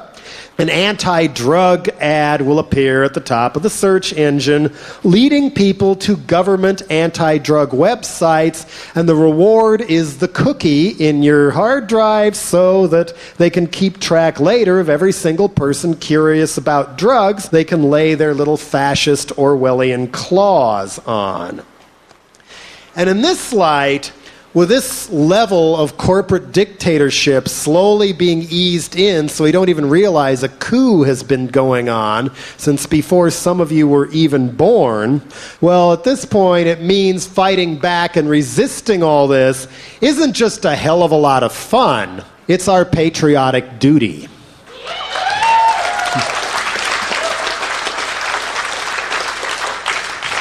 Because our hijacked, unconstitutional government of the people, by corporations, for corporations, must be overthrown. I've always had a soft spot in my heart for creative crime. I mean, in a way, crime is the last unspoiled art form left on Earth. You don't go to art school or the Fashion Institute to learn how to do creative crime. People just crawl out of the woodwork and do it. And in the days where not only is all this surveillance for people wanting to learn about drugs going on, just wait till you meet the workplace, too, where they now have, thanks to our computer age, the security people at the corporation can monitor how many keys in your keyboard click per hour. And if you're a little slow, boom, out. Can track you through your badge or pager, or just know when nobody's clicking at your keyboard to know whether you might be going to the bathroom too often, or taking a coffee break, or talking to another worker or something. Boom, you're out. Kind of like an electronic plantation. But at least the cyber revolution has ushered in new frontiers of sabotage on the job. I mean, my personal dream of dreams would be that some patriotic citizen could find a way to go into the Defense Department and DEA, FBI, etc.'s computers and erase everything they know. Another interesting one I heard about clear back in the early 90s was there was some kind of factory in Savannah, Georgia with about 1,500 employees, and somebody got in there so it came up on everybody's screen first thing in the morning, half the workforce will be laid off at the end of today. and people stopped working all day just to talk about it, thus costing the company precious company time and all. I mean, some of these are as easy to do as putting little post-its on key pieces of equipment saying out of order on them. Or another one I heard of was calling emergency supervisors meetings so that the supervisors all show up and meet and nobody can figure out why they're there, wasting more precious company time. Or when people try to say, no, you can't do this anymore, you can't say this on the net anymore. There's a friend of mine, John E. Risk, who later played in a band called Angst. Clear back in high school, he came up with a concept of not just Johnny Appleseed, but Johnny Potseed, where you fight the drug war by just planting marijuana seeds and scattering them in city parks and on lawns. So there's so much weed growing, they can never get rid of it all, let alone throw everybody in a privately owned prison on drug charges. That could even be extended to all these like urine tests on the job to see if you're using drugs. And you probably know you can already get clean pee mail order. Why not have everybody start getting drug-tainted pee mail order, all turn it in at the same time so they have a choice of either dropping the policy or firing everyone because everyone tested positive for drugs.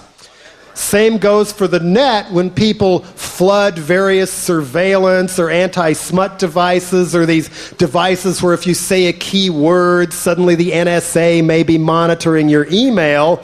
Flood them. So everybody's saying nothing but words Tipper Gore doesn't like until the whole program is rendered useless.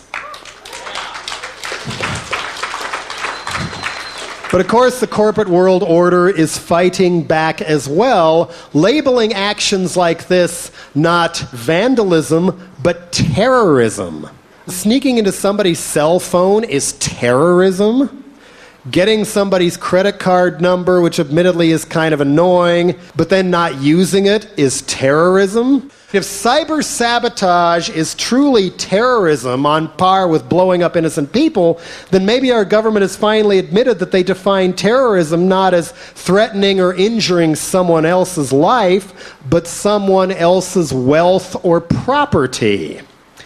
And we're already going through a rather extreme expansion of the definition of property rights, where the so-called wise use movement, led by logging companies and mining companies, saying, well, you pass a new environmental law where we can't pollute or strip mine as much, you automatically have to pay us for the money we're going to lose, or it's a property taking. The air, less polluted, is a property taking. Or, starting with the Earth Summit in Brazil in 1992, our government position, presented there by Dan Quayle, I might add, was that our corporations have the right to go into the Amazon jungle, take out exotic plants, and then patent their genes. So the indigenous people can't touch them because it's company property, but the company owns it. And now they've gone as far as to say that they're about to patent the human genome. Our own genes inside our own body are owned by somebody else because they found it first. Is that like me going up to a car outside and saying, oh, look, I found this. I own the patent on it now. And the Reagan-Bush-Gore-Bush regime is letting people get away with that. But at least the beauty of the dawn of the computer age is, for every obstacle put in place to thwart free speech and squash non-corporate commerce and hacktivism on the net, everything they come up with, some bored teenager somewhere of whatever age is going to find a way to thwart them. Every time. As Are You Serious put it, it is impossible to control non-physical property when it can be easily and nearly infinitely copied. Which brings us to Napster. For those of you cheering Napster, will you still cheer if in a few years it's the next Microsoft? We don't know. And I admit, I am not sure where I stand on the issue yet, because I kind of see both sides of it. I think Metallica's suit went way, way, way too far going after schools and kids, and that was like a real dumb PR maneuver, if you ask me. I mean, the major labels were already freaking out about MP3s, but that kind of reminded me of when the movie industry tried to get rid of video rentals, which is now, if I'm not mistaken, their biggest source of revenue.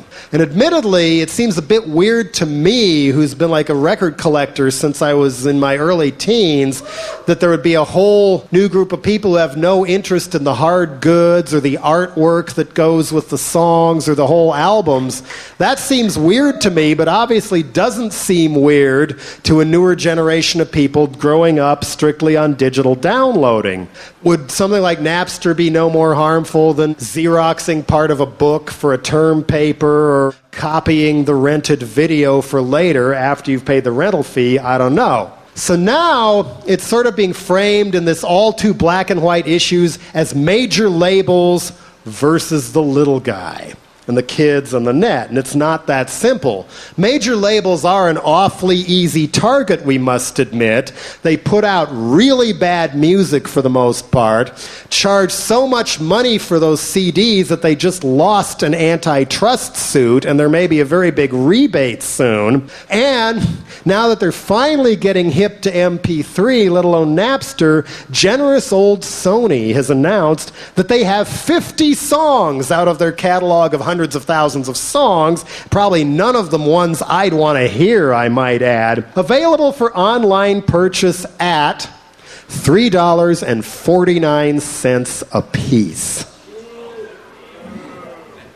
Which, if you multiply that by 10, which is the major label standard for the length of an album, that's $35 for a CD that isn't even a CD. Or 70 if it's one of these long ones that people put out now. Admittedly, I might not be too upset if the people I was once in a band with, who've now changed their tune and pissed on everything Dead Kennedys ever stood for and sued me, if they win and are able to steal my work and then use it to use my voice, my face, my songs to potentially sell Coors beer, I'm not going to be too upset if those songs get shared online instead of money going to people who treat others the way they do. But again, this is not as simple as the big bad major label corporations versus the little guy who can't afford Sony's price for CDs or online downloading. There's also a lot of people, including me, who aren't even caught in the middle. We're way, way down closer to the little guy, where it's not easy to make a living and pay your bills when you deliberately operate outside the mainstream entertainment industry and the star system, as I have tried to do for over 20 years now.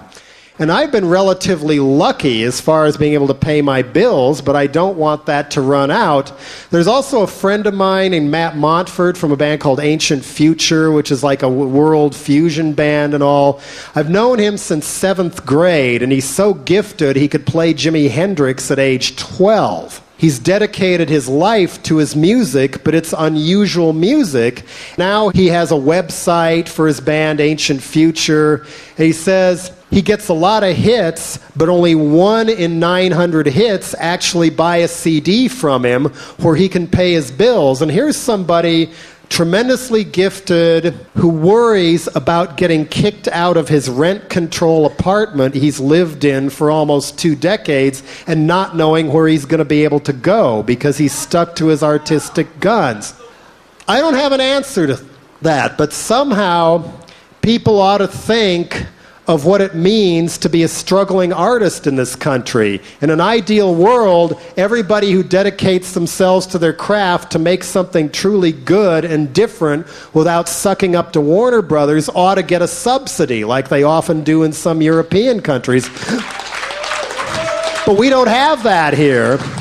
And so if somebody works and saves at a shit job, they really would rather quit and concentrate on their music to make 1,000 CDs and loses 200 or 300 sales on Napster, they're screwed. It's something to think about. One solution proposed, of course, is not to charge $3.49 a song. Duh. The axiom being, if people want to support artists, they're willing to pay when the price is reasonable. And more damn our distribution for Alternative Tentacles, my label, which I do out of my own pocket, I think is a third or a quarter of the price of a 7-inch single. So that's better, in my opinion. But at least when you deal with Napster, think about supporting the artists who genuinely do need the money. Because a lot of people, if they can't pay their bills to keep recording their music, they're just going to give up and get a job they hate, and you're not going to hear about them anymore. And I don't think we want that either. You know, music should not be restricted to those wealthy enough that they can burn their own CDs. That ain't right either.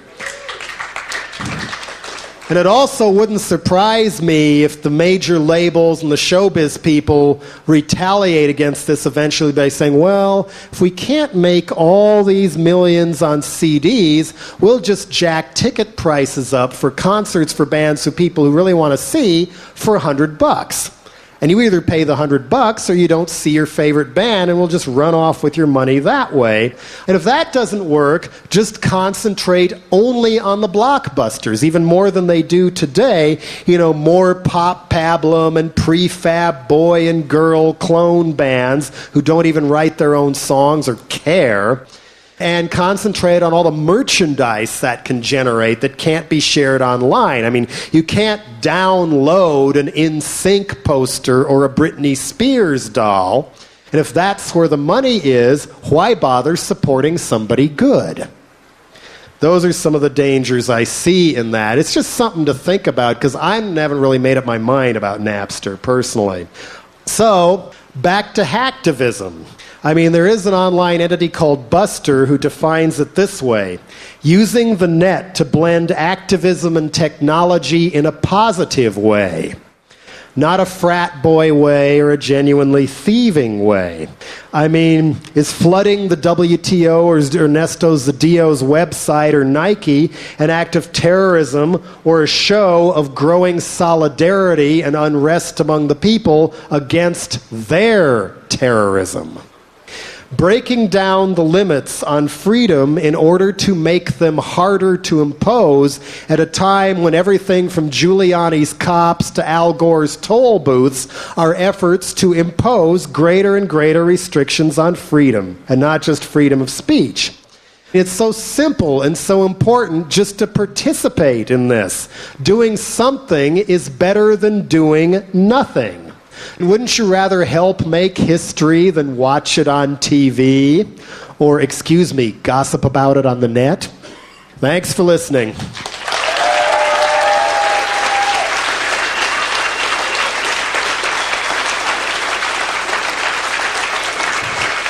And to think that I've held your attention for damn near 2 hours without ever having used a computer in my life.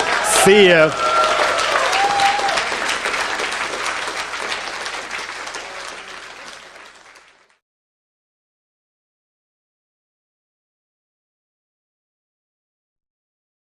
But the WTO and the GATT Treaty are far from over. And another part of their unholy trinity, the other two parts, are the World Bank and the International Monetary Fund, who were the targets of the protests in D.C. This one's harder to explain. I will do my best. Both these organizations were created after World War II, originally to rebuild Europe because corporations wanted an infrastructure put back in place, and they sure as hell weren't going to pay for it. After all, why should they? They're corporations. All they did was manufacture the bombs that blew up the old infrastructure. So the government should pay to make the new one. And the International Monetary Fund was created for short-term loans to bail out countries big and small if they suddenly ran into a huge deficit and couldn't pay their bills, and might rock the boat on Wall Street if they defaulted on their debts or whatever. Well, now it is mutated into World Bank does a lot of the big loans and initiates the big projects. Education, health, oh, forget it. Construction companies can't make any money that way, no. Whatever Bechtel wants, Bechtel gets.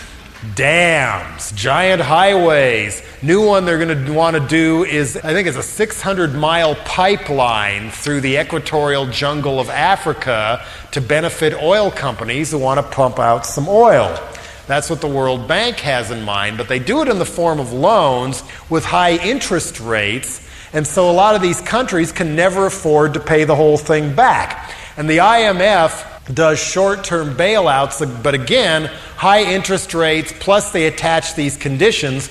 We're not going to bail you out unless you go on our austerity program, where we send in some Ivy League economists, Lily White, of course, who say, well, you're going to have to lower salaries, cut jobs, get rid of health benefits, get rid of welfare for the most part, cut education, and quit growing your own food and grow export crops for the corporations that fund us instead. And that's what's been going on all over the third world, where places like Mozambique now owe the World Bank and IMF 8 times as much money as they take in every year. And Africa, on the average, spends 4 times as much of the money they can raise paying off the interest to the World Bank and the IMF than they do on addressing starvation, education, infrastructure, welfare, you name it.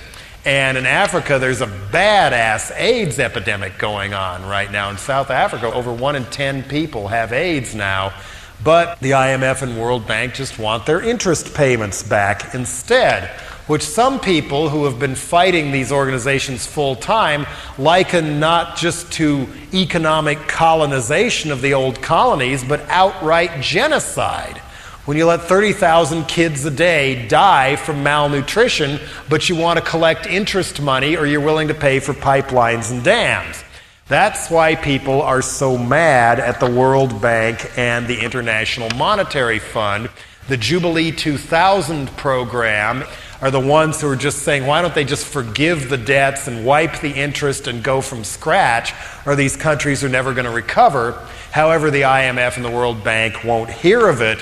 But there is a way to make the World Bank, in particular, listen, that's only beginning to be talked about, but get ready for this one, is what floats the World Bank is bonds. And who buys those bonds and invests in those bonds? Universities, city governments, the same people who used to invest in South African bonds and South African companies until the heat from boycotts all over this country and on campuses all over the world put so much heat on they had to pull out, and then the apartheid government finally collapsed. This is what needs to be done to the World Bank. Researching whether this city and others holds any World Bank bonds, and time to pressure them to get rid of them, perhaps. Meanwhile, to get us to like all this stuff, as corporations intrude more and more into our lives, to get us to accept it, they just sort of try to get us to like it by co-opting. Taco Bell now has extreme meals. I just saw a Nissan SUV commercial where they described their gas-guzzling swine mobile as radical. Remember the Subaru commercial who talked about Subaru being punk rock? Co-opt, co-opt, co-opt, where the consciousness of the 60s gets sold back as that 70s show. They're trying to do it again on a much bigger scale. Getting people to wear the logos. You know, little kids have all these huge logos on their clothes now. Has anybody ever seen Tiger Woods' hair? One person in this room ever seen Tiger Woods' hair? I doubt it. You'd have no idea whether there's wires growing out of it attached to American Express and Pepsi and everything else, do you? No. He always has a hat on with a mark of the beast on his forehead.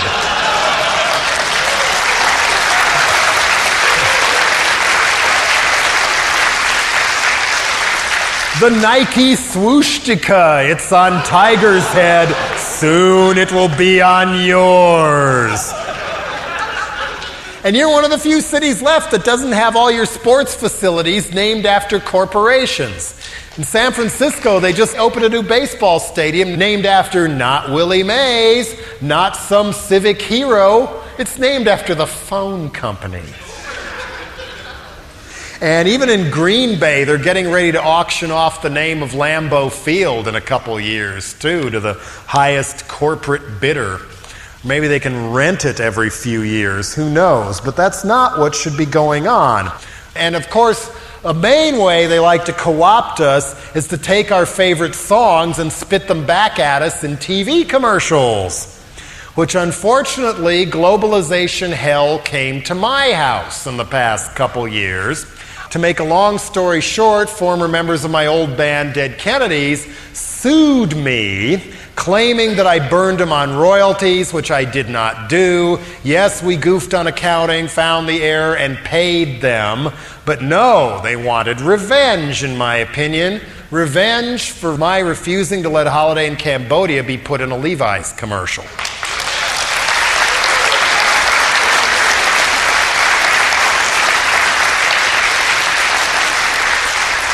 The lawyer they have also has represented Bill Graham, Journey, Doobie Brothers, Boston, Santana. Basically, a showbiz lawsuit to punish me for not being corporate enough. They even brought it to trial. They would not settle. So there was a trial this spring where they marched up like little parrots. Ray, Klaus, and D.H. Peligro all claimed they wrote all my songs. And then the lawyer said, oh, he couldn't possibly have come up with any of that music because he doesn't play an instrument, and what's more, jury, he doesn't read sheet music.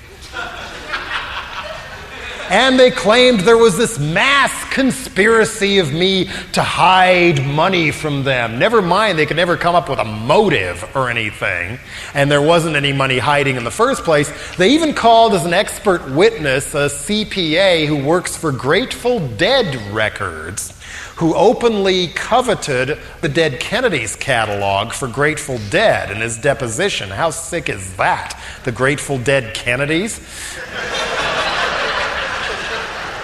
He claimed that I owed them damages for lack of promotion because, among other things, Alternative Tentacles Records, the independent label I've had all these years to try and operate outside the entertainment industry and stick to the ethics that everybody in the band believed in at one time, I suppose.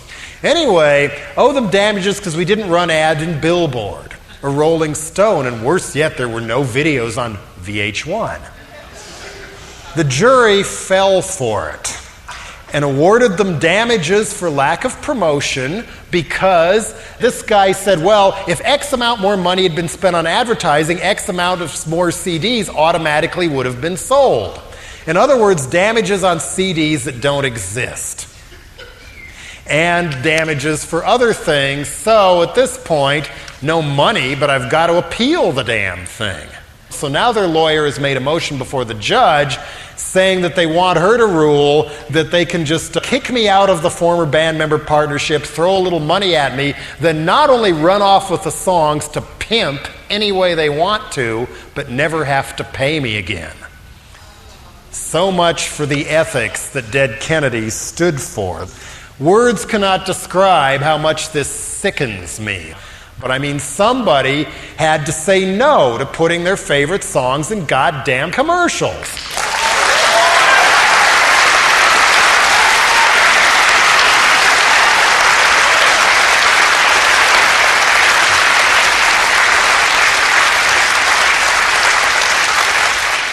So if you see Dead Kennedy stuff that belongs on Alternative Tentacles on anything else in the future, and I do get totally wiped out, feel free to spend your money elsewhere.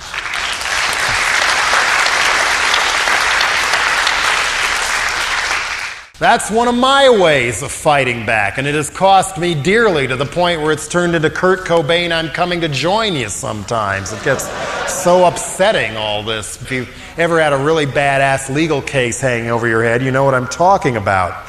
Meanwhile, other people are fighting back too. And not just giving up and saying there's so much wrong with the world, I wouldn't know where to begin, so I'm just not going to begin at all. Maybe I'll just go score some dope or watch TV. No. I think what's important is people are starting to pick battles one bit at a time that are actually winnable. which can then make the bigger picture look better in the long run instead of hopeless. For example, United Students Against Sweatshops. One of several organizations, and this one has sprung up almost within a year or two on 200 campuses nationwide, pressuring school administrations not to make all the rah-rah school mascot sweatshirts and t-shirts in places that use sweatshops. And some of these schools have backed down and agreed not to do that anymore, to actually make sweatshop-free merchandise for the football fans and things. And that's important. On top of it, USAS is credited with being the ones who forced Nike to open their books.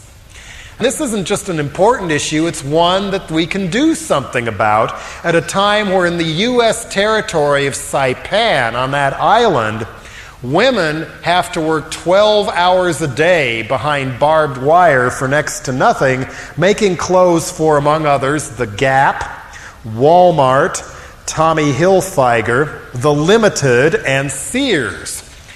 Another student organization has sprung up called Students Allied to Reform Corporations. I like that agenda. In other words, people not just giving up and putting up with a slow but sure coup of the corporations taking over our constitutional government.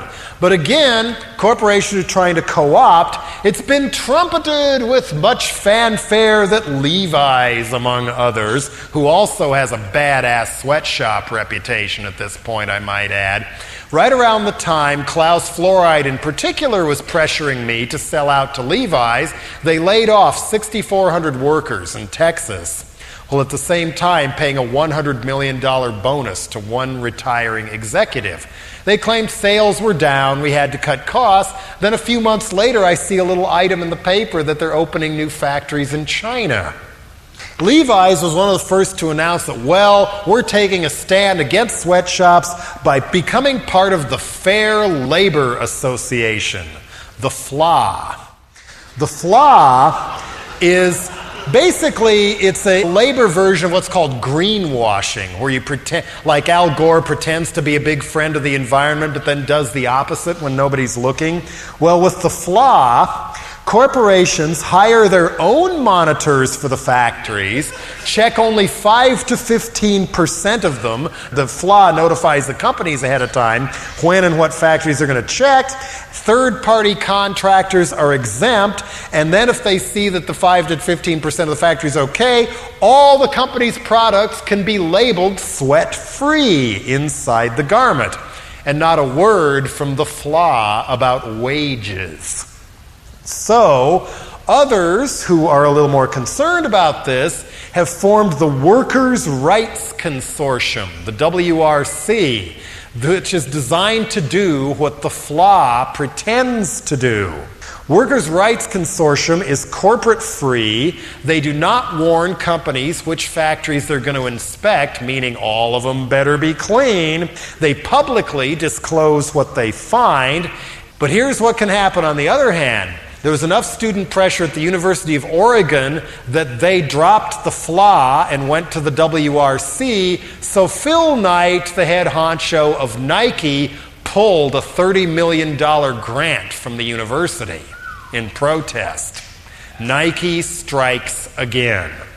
Granted, that was only money for a new football stadium and no scholarships for poor people or anything, but still, this is the kind of heavy-handed tactics we're dealing with, but it's very important to keep up with Students Against Sweatshops and the Workers' Rights Consortium and not to fall for the FLA. One organization that's been instrumental in bringing this to our attention and helping organize the Seattle protests and A16 in Washington, Public Citizen is one, which grew out of Ralph Nader. But the one I'm thinking of here who's also worth becoming a member of is Global Exchange. They're headquartered in San Francisco. I'm sure their website is probably globalexchange.com. And that reminds me, there's also a www.worldbankboycott.com if you want to get more hip to that. And there's another one, 50years.com, which is for 50 years is enough, who wants to abolish the International Monetary Fund. What Global Exchange is pushing for is both through their own retail stores and to get corporations and others to do this worldwide, not free trade, fair trade. And they, or the WRC, can certify what is fair trade. And guess who, of all people, sort of caved into this when Global Exchange threatened a national boycott? Starbucks. Agreed to have fair trade coffee, at least as an option, in their outlets. It's worth taking a look and see if they've got that, and maybe even biting the bullet and giving a little money to Starbucks just to encourage them to keep this program, because they also said if nobody's into it, they're just going to drop it. My guess is fair trade is going to cost a little more simply because they're paying the farmers a lot more to grow the beans under fair trade. But it is a start. On top of it, when was the last time anybody outside of the members took organized labor unions seriously? This is happening again now, too. They're getting hip, and there's younger people coming up through the ranks. What I would love to see, and they're talking about this, is organizing temp workers and organizing the assembly lines of Silicon Valley, which is one of the most toxic industries around now.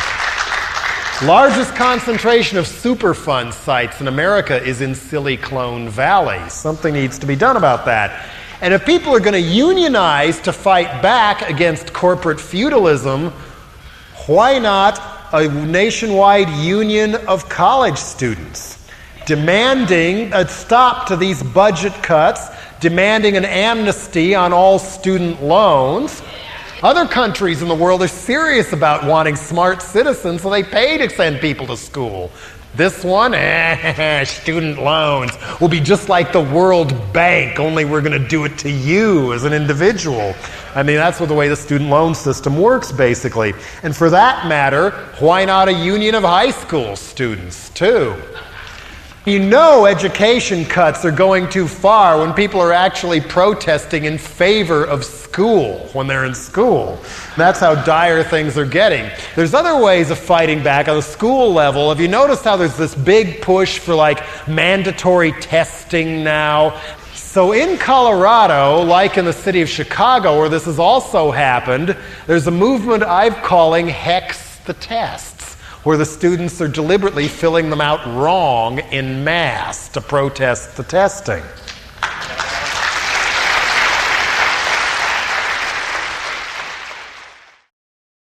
Another thing the battle in Seattle sounded the alarm for, a la Paul Revere, instead of the British are coming, the British are coming, the Frankenfood's coming, the Frankenfood's coming. You know, Europe has been hip to this for a long time, and the protests have been fierce over there against the imposition of genetically modified, or should I say genetically mutilated, GM food over there. And there's a lot of it has been snuck into our food already here. Almost every brand of cornflake, for example, and believe it or not, a lot of vegan soybean products. Be careful, because they're using that in some of those too. Time magazine reported that 81% of the people they polled want labeling of genetically modified Frankenfood put on our food. That is a battle that can be won.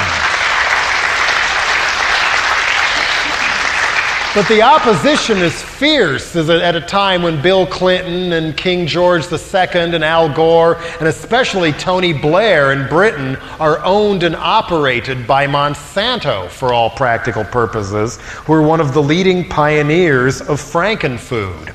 And what they don't want you to know is not all the Frankenfood experiments are working very well either. There was the King Salmon Company in New Zealand that tried to make some Frankenfishies. They grew 5 times their normal size and had so many things wrong with them and health problems and who knows what kind of arms and flippers growing out of them that they didn't even let those things out. They took every single one of them and destroyed them. It was so bad. This is what can go wrong with Frankenfood. And on the other hand, damage control is in operation big time on Frankenfood. Check out the current cover to Time magazine. 1 million kids a year could be saved with this new strain of rice, but environmental activists don't want it to happen. No reason to think they're not going to try and do the same thing with the net. And as a means to that end, watch out for something in Congress right now, House Resolution 833, which is a little rider attached to a bankruptcy bill, which according to Rock and Rap Confidential would allow the government to break into anyone's house at any time without a warrant and without ever telling you they've even been there, to check your hard drive to see what you got on there. And to plant a program in your hard drive that would automatically transmit all your keystrokes to the government if they want to. And one of the sponsors of this bill is the Clinton administration. Another reason we need to put the Democratic Party out of its misery when they lie to us like this.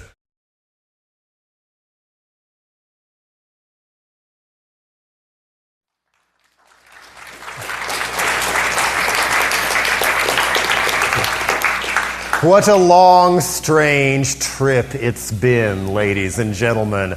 I never thought I would make so much effort and be so stoked to go to the Republican convention.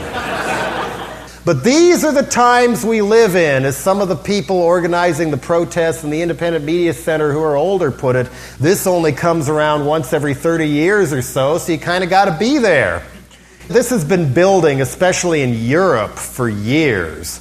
The first outbreak, as we all know, that not even the straight media could keep a lid on and pretend didn't happen, was in Seattle last fall, when people who had about zero interest in how high finance actually works suddenly showed up by the tens of thousands to vent their opinion about the World Trade Organization and the corporate agenda in general. We saw it on April 16th against the World Bank and the International Monetary Fund with white-collar genocide policies that put third world countries further and further and further and further and further into debt.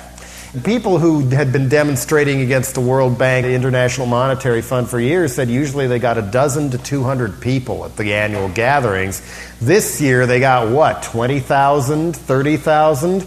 Obviously something is up. More and more people are beginning to notice that government at all levels is often bought and paid for, and they have nothing to say about the policies. For example, all of a sudden a guy with something of a progressive track record way back when becomes mayor of your town and suddenly decides that they should level Chinatown to build a $1.3 billion monument to one of the most incompetent teams in Major League Baseball.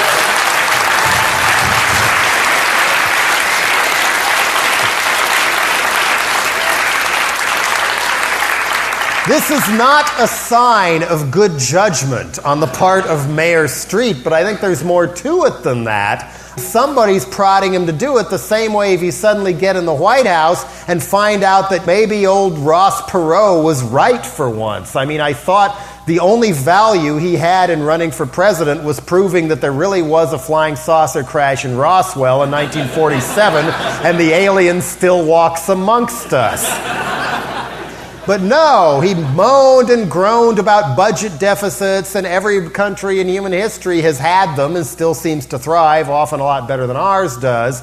But those debts are in bonds. You know, when you buy U.S. savings bonds, you're bailing out the government spending too much money on the military and the prisons, basically. But most of the people who own those bonds are bond traders on Wall Street, so they can say, well, you want social policies and reversing the income gap that we don't like? Well, guess what we'll do if you try that? We're going to call in all our bonds, and you're going to be instantly bankrupt. That's how they can strangle people behind the scenes and make sure the social policies are to their liking. And I suspect with city fathers, especially in a town as famous for its corruption as Philadelphia is, that is no exception. But I've been through some stadium politics in San Francisco too. That was what got me back into voting, actually. I mean, I dutifully voted for Jimmy Carter when I was 18. Regardless of the halo around his head now, he was a conservative enough president that even my dad refused to vote for him in 1980 and voted for Barry Commoner instead. So that, and then having to choose between Dianne Feinstein and someone even worse for mayor of San Francisco, and Reagan and Mondale, what kind of choice was that? They were both actors. One played John Wayne, and the other played the whiny loser. And voters thought they were making their own choice the whole time, or that was the only choice they could make. What got me back into registering to vote, aside from a little talking to from Frank Zappa, was what fun it was to vote down baseball stadiums. The Giants have always been pretty arrogant, and at the time their owner, who demanded the public pay for the stadium, was keeping a building right in the middle of downtown vacant for tax write-off reasons. So I'm going to give this guy a goddamn stadium. I'm going to show up and vote. And so then I got back into it. The Giants lost 4 stadium votes, I might add, all publicly funded. 2 in San Francisco. Okay, bye-bye, we're going to move to San Jose, who then votes them down. Okay, we're going to put it in Silicon Valley. They'll give us a stadium. No, they won't. So finally, our swashbuckling wheeler-dealer of a mayor, Willie Brown, managed to ram through a stadium that was privately funded, although the city spent a lot of gazillions of dollars on the infrastructure around the stadium, which they don't even count in when they tell you the budget of what the stadium is going to be. But the stadium, I believe, was in the 150 to 300 million range. I could be wrong. So then, quickly, true to the scam, a baseball-only stadium, well, what about the 49ers, man? Owned by Eddie DeBartolo, whose grandfather was allegedly the Al Capone figure for the Cleveland area.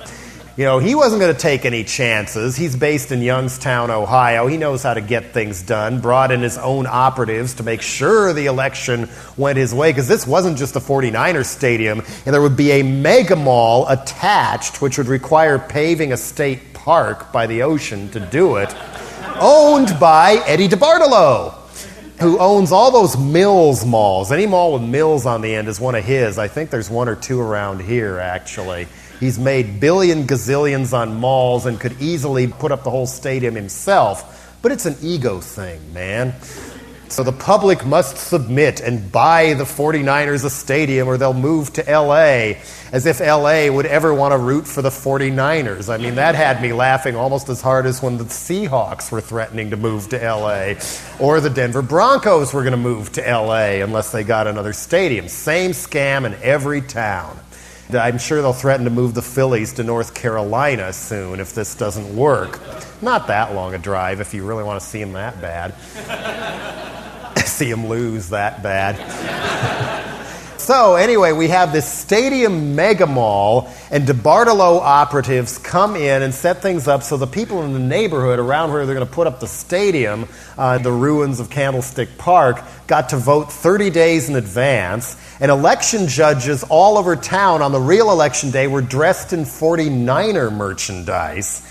Blatant violations of the law, but of course the Secretary of State in California finds nothing wrong with these practices. But thankfully then Eddie DeBartolo got caught in a bribery scheme in Louisiana to try and grease the way through a former governor to get to build one of the showboat casinos. Which is weird, too. People like Pete Rose are banned from sports forever for gambling. But here's a guy who owns casinos who got to run a football team. But not anymore. He hands it to his sister, trusts her to take care of it while he beats the charge. She then takes the team away from him in a lawsuit and lets her husband run it. So DeBartolo is gone and the stadium is just sitting there.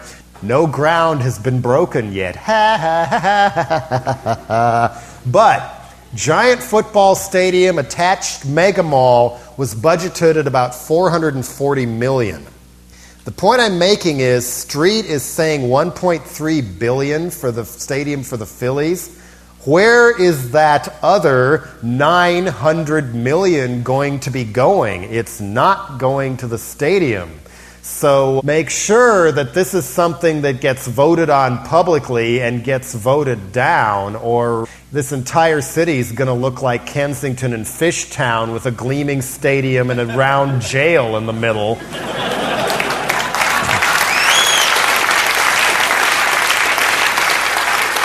Because there's no money for anything else. And I mean, Al Davidson keeps moving the Raiders from town to town, back and forth. It's like, you better give me more luxury boxes. Fuck the real fans. We need more luxury boxes. Just like ancient Rome and the gladiator shows. The privileged rulers sit behind glass and no longer have to mix with the peasants. And then the guy who runs the Baffler magazine pointed out that time up in the Meadowlands when football fans started throwing snowballs at the San Diego Chargers and knocked a coach unconscious and stuff, why didn't they turn around and snowball the luxury boxes? Anyway, enough on stadiums. The point made, if you blow all your money on stadiums and prisons and a new Star Wars system or whatever that both Bush and Gore support, there's not going to be much money left for anything else. Of course, they'll keep the area around Independence Hall and the Liberty Bell nice and shiny, just in time for the corporatists who cracked the Liberty Bell and crack it evermore to come to town for their convention. I came in both to, of course, check out the festivities, and this time I've been invited in by the Independent Media Center, specifically Free Speech TV, to try my hand at being a TV reporter and an anti-pundit, I suppose. When you support things like Free Speech TV and Independent Media Center and Democracy Now! On radio and or TV, you get, instead of the Today Show, after Bush's speech, you got me as the color commentator analyzing the thing. You know, I read it the night before. I didn't get to see it because I was out doing something else, and then just got enough of a whiff of Bush on the screen that, boy, was I glad I didn't have to sit through any more of him. Americans generally seem to choose their presidents by which of the two options offered they can most stomach having to look at on TV for the next 4 to 8 years, and that's as far as it seems to go these days. One columnist said about his father way back when, how could so many women have voted for somebody who reminds women of their ex-husband? But this one, the same thing, only just he still comes across as like a spoiled frat boy trying out amongst his friends for the college debate team or something. America's going to stand strong. And don't mess with Texas.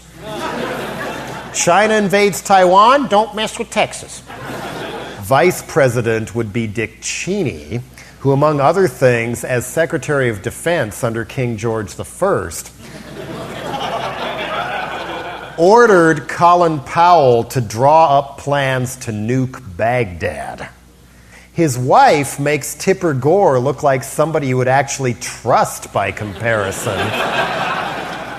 She was head of the National Endowment for Humanities under part of Reagan and Bush's term for 7 years and denied grants to any education project that looked like it might be too political, especially ones that want to invite in any multiculturalism into the curriculum that didn't say America is great and weren't we wonderful for killing the Indians. In other words, war on the so-called politically correct to bring back and entrench the patriotically correct, according to people like Lynn Cheney and the religious right. This is where she comes from. So we've had one of the two shindigs, and then in LA we're going to have the other one, and even the networks are covering them less and less than they used to because they're so boring, and no matter how often you trot out Hank Williams Jr., who disgraced both his father and his son by appearing at such a slimy event. Who was that local band who played on there, the Interpreters or something like that? What does this say? Surely they tried to get the Stone Temple Pilots or Blink-182 or Korn or Fleetwood Mac or Jimmy fucking Buffett or something. None of them showed up to play for the Republicans. Not even B.B. King will fall for that anymore. So they have to get some local spoiled band to do it instead because none of the big folks will show up. I thought that was very, very interesting. So that means there's a reaction, especially when you recoil at the sight of King George II and just how red that neck really is. You know, we basically have a cross here between Dan Quayle and the Dukes of Hazzard.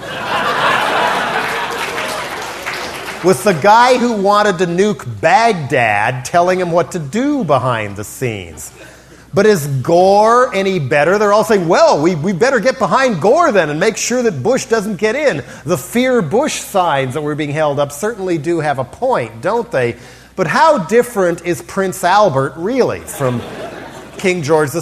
And the reason I bestow them those titles is they both come from old money, very wealthy families who've been monkeying with politics to screw the rest of us for generation after generation. I mean, the Gores date clear back to the Civil War. But their job isn't to try and fix things or lead us to a new tomorrow or come up with a new beginning, to borrow a line that King George II borrowed from Mr. Bill I.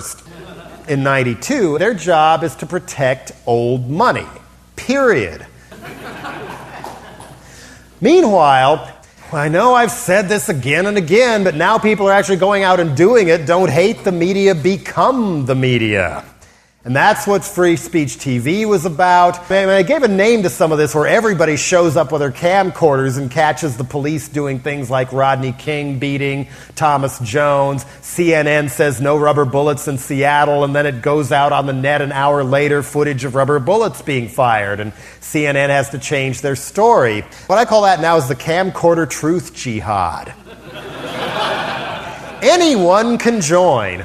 All you have to do is pick up your camera, catch somebody doing something that CNN won't admit that they've done, get it on the net or out through Free Speech TV networks or Independent Media Coalition, and voila, you're part of the truth jihad, helping expose a better tomorrow and helping reclaim the media as the fourth branch of government through basically guerrilla media. But if you really get cool with it and add some interesting angles and spice and some humor, it can be infotainment. And one of the things they had me do was go down to this PolitiFest that was down in one of the halls, the little exhibit for people who couldn't get into the convention but wanted a good whiff of Americana and all. Anybody go to PolitiFest? Oh, man. I was calling everybody I knew as soon as I got, you've got to go, this is so twisted. Mutter Museum, nothing. Go to the PolitiFest if you want to see really warped stuff. You know, what the Don't Mess with Texas and Dick Cheney crowd thinks Americans should think their country looks like, basically. You could, have your picture taken waving on the steps of part of an Air Force One, which looked a lot like a crashed piece of wreckage because they only had part of it in there. And watch out for this in the future. Now that they can move stuff around in Photoshop on computers so you can have people who've never seen each other look like they're talking together and been caught live on camera. The first of these I saw was Abe Lincoln, Muammar Gaddafi, and Reagan having dinner together. And it looked totally real. And my message there is, think about that every time you see a photo in the straight media. Is it real or is it not? Even the Elian Gonzalez one of him crying melodramatically is the admittedly typical U.S. Gestapo tactics to take the kid away from his loony relatives. I don't know if that photo's real. I don't even know if Elian Gonzalez is real, for that matter.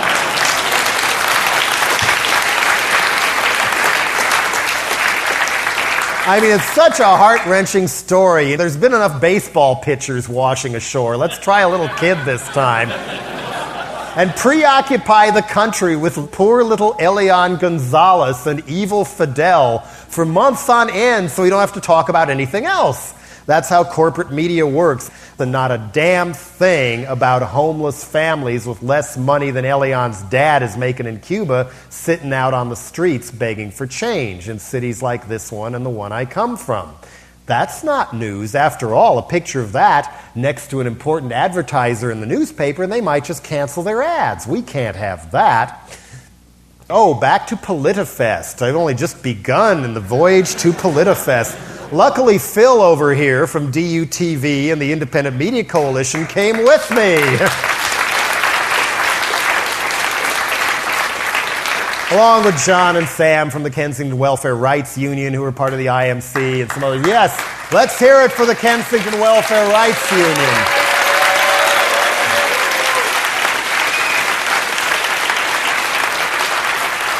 Even that type of resistance is in a way becoming the media, because the corporate media is not going to admit that there's that many people hurting, or that when people get cut off of welfare, and more people are, and it's really coming down in 2001, what do you do when you don't have a place to live anymore? Sell drugs? Yes, basically. The people at KWRU, the Welfare Rights Union, were telling me the largest sources of income in this part of town are welfare, and the close second is drugs. And it's going to grow when people get thrown off. And of course, maybe then there'll just be more prison cells for the people selling the dope. And, oh God, don't get me started on that, at least not for another half hour or so. Okay, back to PolitiFest. What else did they have there? Oh, you could be photographed signing a bill in the Oval Office, which, thanks to the camcorder Truth Jihad, I got up there and got out that very first piece from my first spoken word album that Ice-T sampled later on the Freedom of Speech album, and the DOC did it later. We interrupt this program with a special bulletin. America is now under martial law. All constitutional rights have been suspended. Well, we interrupt this program with special bulletin. America's now under martial law. Don't mess with Texas. Stay in your homes. And back to Photoshop, you could get your picture taken and then they'd morph it on computer so it looked like you were hanging out with King George II and everybody was having a good old time. I didn't get one of those done. Partly my stomach began to boil. We got there pretty late and we had priorities. So the longest line was Anchorman for a day, where you could be videotaped, complete with teleprompter, telling you what to say, standing in front of a backdrop of a political convention floor, pretending you're Sam Donaldson, who I got to accost on the street, by the way, with a camera as well. I got Donaldson, I got Arianna Huffington, God, who else? I'm spacing out. That band who opened to the interpreters, I got some of them, too. If you got a chance to play in front of 40,000 people, you'd take it, wouldn't you? Wouldn't you? Wouldn't you? We did it for exposure. Exposure. But anyway, Anchorman for a day, and this was hilarious. Starting with the second volunteer I'd interviewed. There's tons of volunteers working for the convention. I forgot to bring my volunteer handbook. Too bad, because I was going to read you the regulations for volunteers driving golf carts, among other things. Both on golf courses and in parking lots, because of course Republicans don't walk to the convention. Somebody else takes them there in a sedan chair, golf cart. I asked these people, okay, you're volunteering. Here it is, the city of Philadelphia, who doesn't have any money, found $7 million to put into this convention. The state put in $7 million. Corporate sponsors upped the ante to $40 million. Why are you doing this for free for these people who have $40 million and are too cheap to pay you? And the guy, really young guy, might have even been a teenager, manning the line and handing out the teleprompter script at Anchor for a Day, said he was doing it to save the babies. And how godless Al Gore was, even though in this election the religious right wins either way unless Ralph Nader gets in, because both Gore and Bush are born-again fundamentalist Christians. And they both have a well-connected society wife who's down with the religious right and all. Both of them do. You know, both of them have been wearing Jesus on their sleeve, too. I mean, what would Jesus do? God, what would Gore do? Another thing I learned from talking to them and other anti-abortion zealots is their new tactic is that they all seem to have the same memorized, robotic, Marilyn Manson death metal level graphic description of partial births abortions that they recite on cue as fast as they can, like an auctioneer, to get you too to want to drop everything you're doing to block clinics and somehow save babies that way. Even though this guy and the other ones I interviewed later, they didn't give a damn about them once they were born. It was only the unborn that interests these people.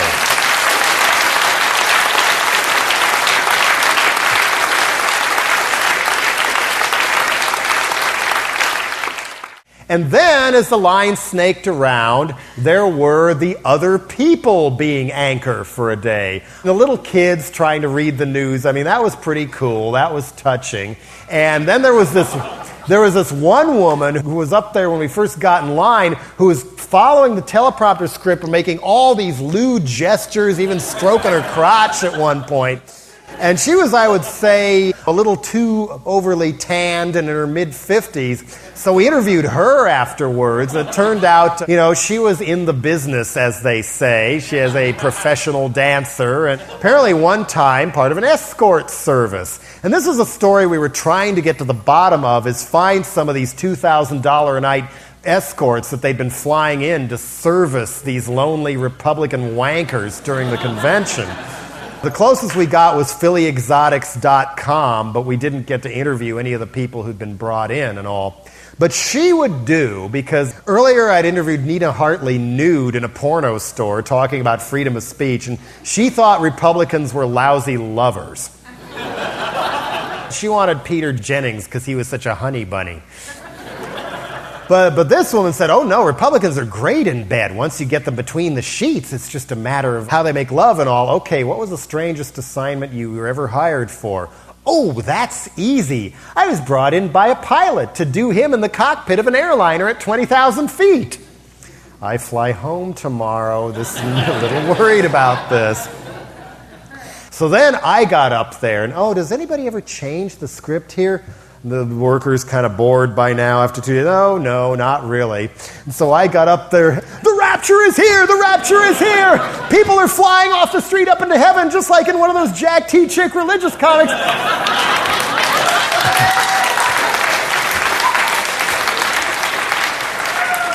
But down here on the convention floor, the Republicans have been left behind. They're panicking. They're waving money at God, but He doesn't want them in heaven.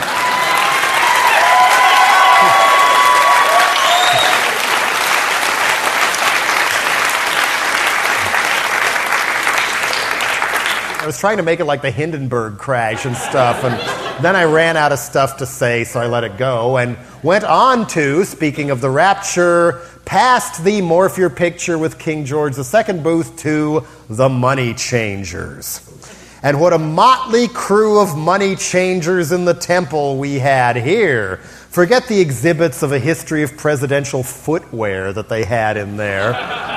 You'd find more tasteful knickknacks at Graceland than they had in these booths.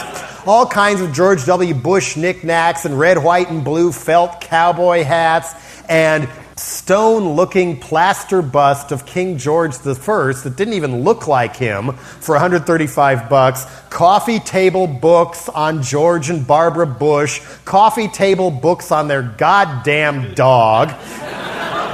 Somebody else was hawking red, white, and blue flashing beads, made in China, of course. And then another book stall, this is where I really scored from the Money Changers, God, Guns, and Rock and Roll by Ted Nugent.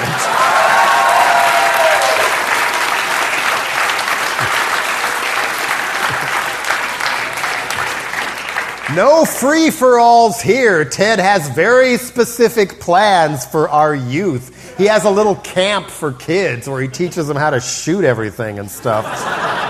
And the first blurb on the back is from Charlton Heston, who has never been as entertaining in his entire career as he is now, I might add. People who want gun control are part of a New Age conspiracy to turn the world into a godless Sodom? I don't think so. I mean, that would be more interesting than the corporate world order, I grant you. And then Kirk Gibson, a baseball legend, at the bottom. Don't let the ponytail fool you. Read, learn, and join the cause. And what is the cause here? Let's get to the couple biblical quotes. The thin blue line, one ass to risk. He's good with those little one-liners. I will give him. Your life starts from point A and ends at point B. Kick maximum ass. We're talking deep here. Among the chapter headings are, want to go to a gun and knife show? I'll open my jacket.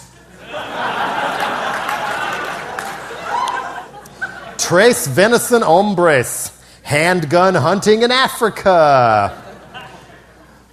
My son the pig killer. How proud can a dad get? That is a chapter title. Nuge's message to kids. Page 289. Here we go. If God didn't want us to eat pork, why would he have put all that meat on pigs and deal with their stinking porcine behavior on Noah's Ark? God, he's even deeper than Charlton Heston. Oh, what else? Oh, my God. I haven't even got back to Tipper's book yet. Not a gangbanger, graffiti vandal, dope geek, laughable saggy pants rapper, or sour-faced punk to be found in the Nugent family. Nuge's message to kids. When I get kids together at my Ted Nugent camp for kids, I give them the full metal gospel, something like this. Greetings to my fine spirit of the wild, youthful blood brothers all. Do not think for one all-American working hard, playing hard, rocking hard, hunting hard, shooting hard, living strong minute that I don't think all of you young Americans every wild day of my adventurous life. Does that mean he thinks of kids every time he shoots another deer? He's straight edge, apparently. I celebrate each and every day of my joyous life with such intensity because I am 52 years clean and sober. So there you get the book on the Nuge. I can take no more.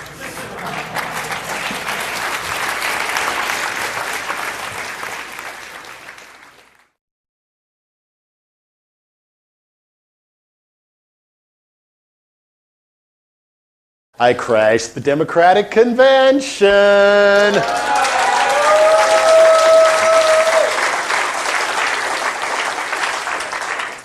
at first I got a floor pass that they give you for 20 minutes at a time. You had to turn in your regular press pass and your ID. And if you didn't bring it back on time, no more floor passes for you, I guess. Went down on the floor to get a quick roll-in, as they call them, for the evening broadcast of Crashing the Party on the Independent Media Center. And on the convention floor, I, honest to God, felt like I had walked into the Truman Show. That I was trapped among all these Trumanoid Democrats here who all had that kind of zombified look on their face. Just like the Truman Show, everybody's acting, nobody's real. Sure enough, there's a dome on the whole thing. What if I can't escape? Jim Carrey got out, but then again, he could afford to. It was during a break in the speakers, so they were all just mindlessly waving little yellow Gore signs, boogieing to some of the worst music I have ever heard in my life. So bad, I actually wish they were playing Fleetwood Mac again instead. Yes, one thing's, viewer out there, you can be sure of. Democrats have terrible taste in music. I mean, after all, Bill Clinton, packaged as the rock and roll president, once said his favorite recording artists were Michael Bolton and Kenny G.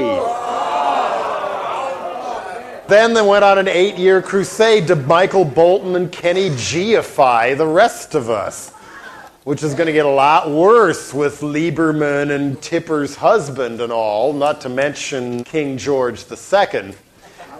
Then I left the Truman Show and went into the upper deck to watch the rest of the festivities. And imagine my nausea and horror when, just like the Nuremberg rally, the famous one in Triumph of the Will, the Leni Riefenstahl propaganda masterpiece that all American television seems to be based on now, 5,000 delegates on cue pulled out these signs saying, "Tipper rocks."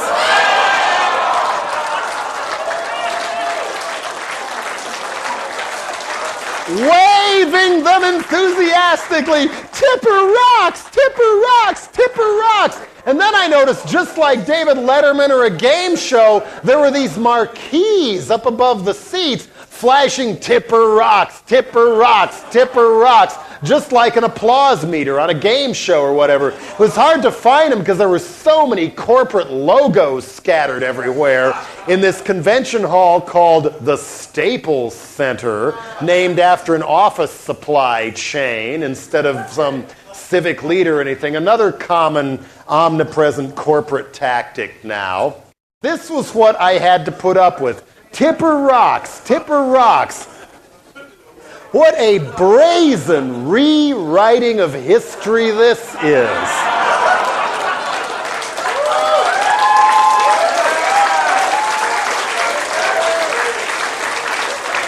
We know what the truth is, but we're just going to pretend this is it, and that's what you're all going to believe from now on.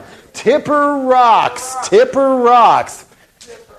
If you recall, oh, don't do that. Now. Ladies and gentlemen, for those of you with a memory longer than the last episode of Survivor, Tipper doesn't rock.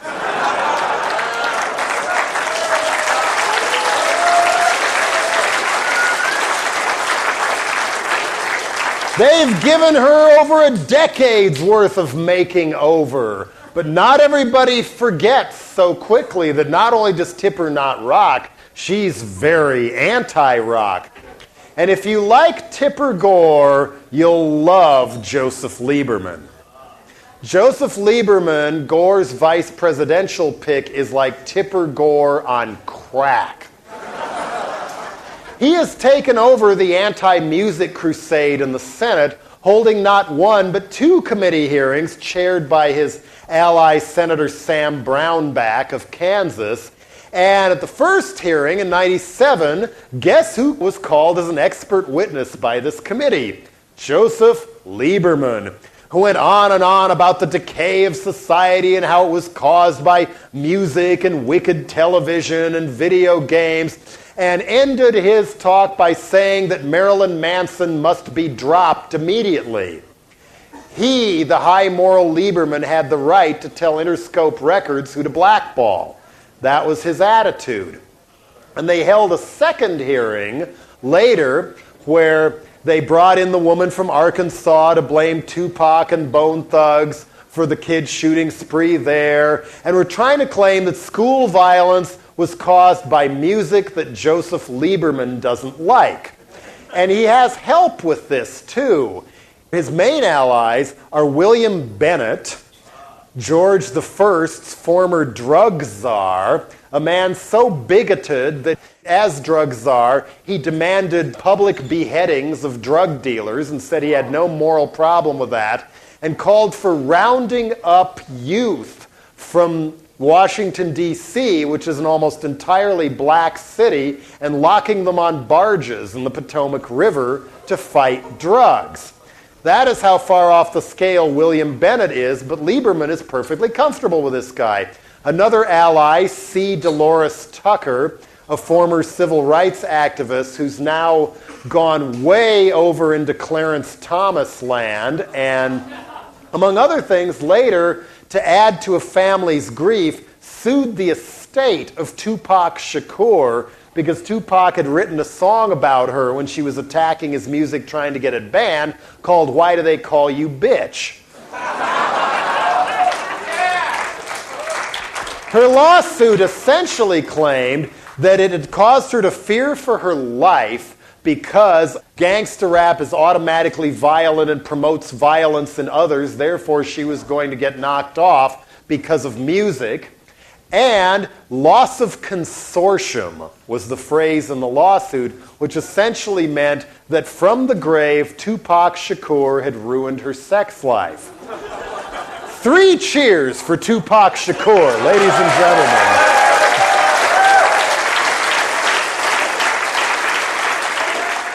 On August 8th, after getting the vice presidential nomination, Lieberman went on the Larry King Show, where he blamed all the high school shootings on Doom, Quake, and of course your friend and mine, Marilyn Manson.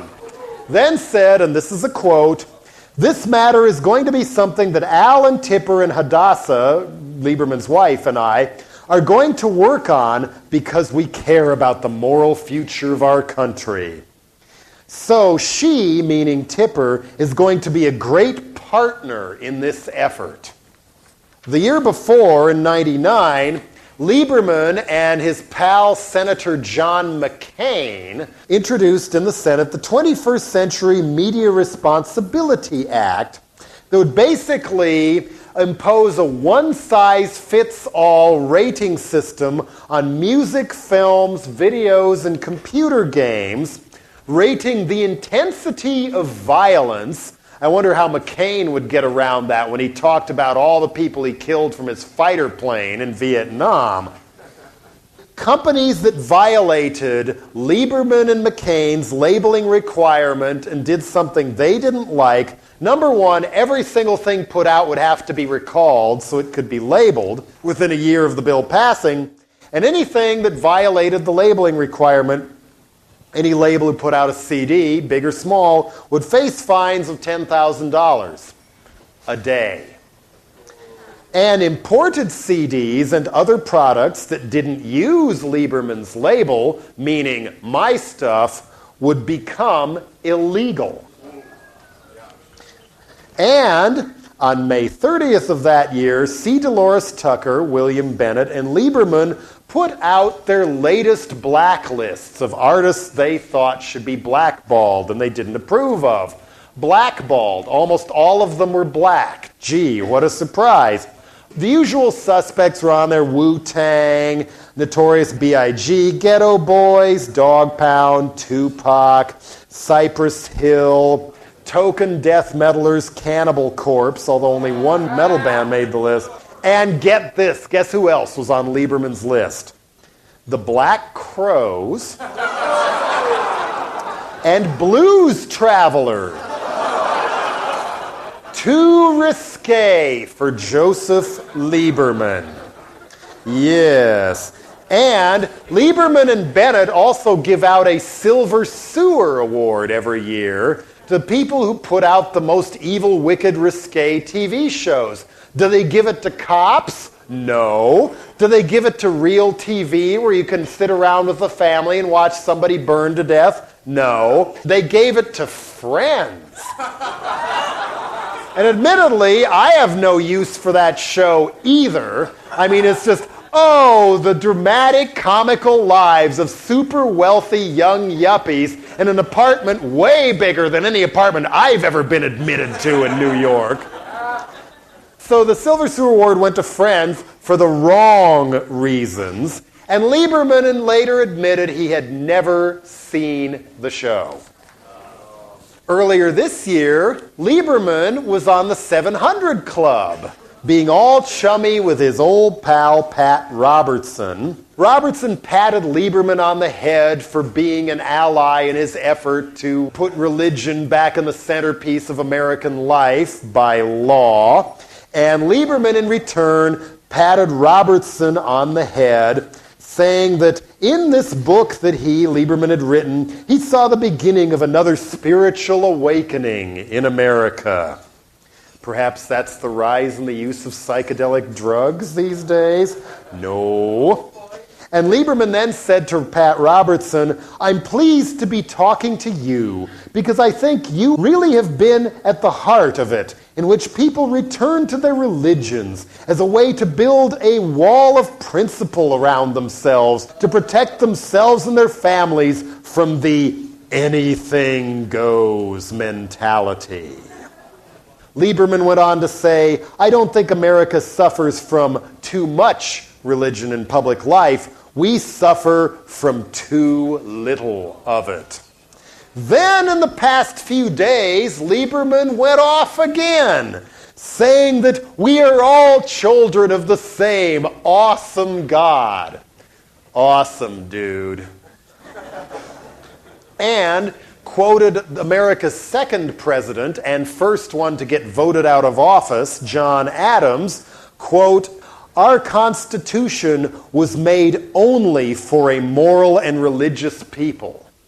Then went on to say, "The United States Constitution guarantees freedom of religion, but not freedom from religion." I, for one, am very afraid of the Lieberman-Gore agenda, and people will come back and say, well, you can't vote for Ralph Nader, you got to vote for Gore, because imagine what Bush is going to do with the American Supreme Court.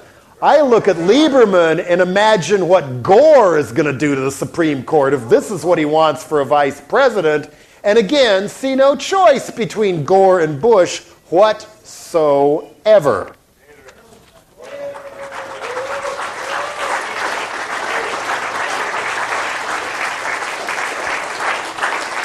To placate this, Gore, when he came on after the whole Tipper Rocks affair, where Tipper then showed a genuinely moving slideshow / infomercial narrated by Tipper about her life over the years with her beloved Al Gore, right down to the shot of Tipper hanging up the laundry in front of their first home, a mobile home, when Al Gore was in the Army.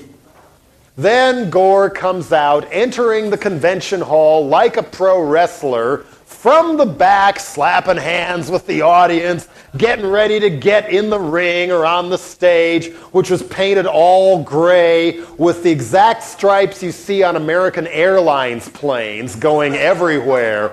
No more of this pastel yuppie stuff for the Democrats. This year the Republicans used that, so we're going to be rah-rah patriotic instead.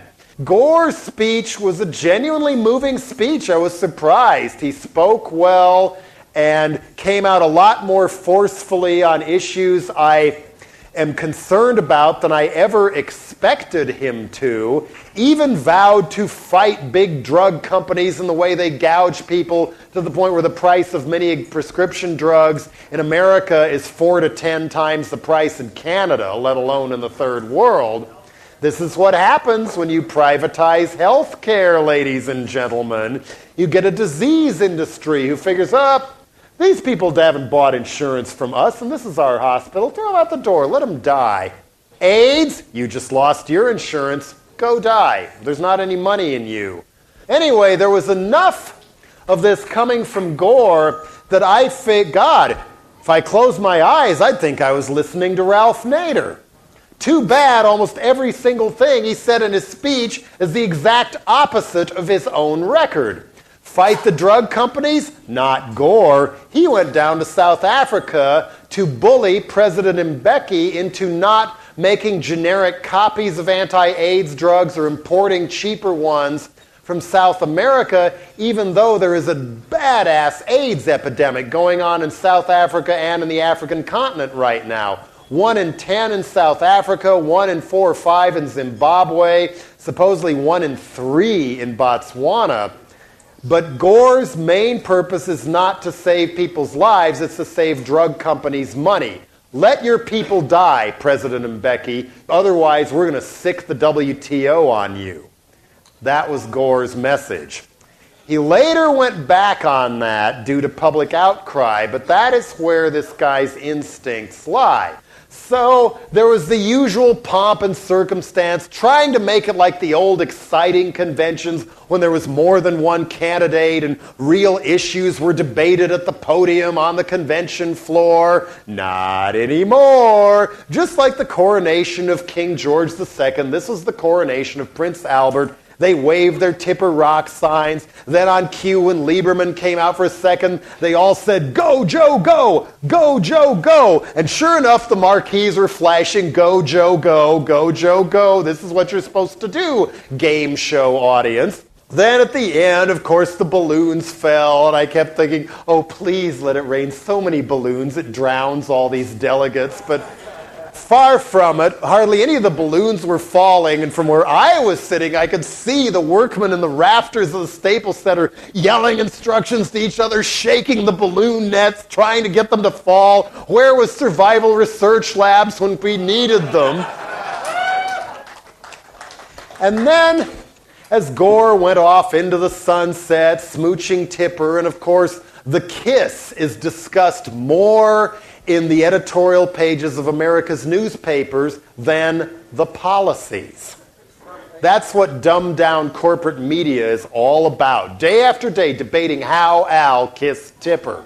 Then I got back down to the floor level. I couldn't get a floor pass back in, but the delegates were exiting, so I interviewed them. Well, what excites you about Al Gore? And it was like, oh, he's a great environmentalist. Oh, he's against the drug companies. Oh, he's against the oil companies and big business. They all believed what they wanted to believe and fixated it on this guy. And I asked them, well, have you contrasted this to Gore's actual record on these issues? And the answer 75% of the time was no. All surprised I would even ask them such a question. And so then I asked them, well, does Tipper rock? Oh, yeah, Tipper rocks, man. Yeah, Tipper rocks. Old ladies, oh, I think she rocks. Younger people who should know better, yeah, she really rocks, man. There it was, triumph of the will, democratic style. I mean, they tried to make that big rush of energy when Gore entered the room. So it's sort of half triumph of the will, half arena rock, trying to get people to cheer wildly at different points. And when Gore went on, I mean, I just didn't feel the same groundswell of emotion and energy as when I went to my very first arena rock show when I was in 9th grade to see Alice Cooper. And when he finally came on, I was like, my jaw just dropped. Oh my God, right there, it really is Alice Cooper. No matter what they did to orchestrate the event, that just didn't happen with me when Gore came into the room. So Al Gore, you're no Alice Cooper.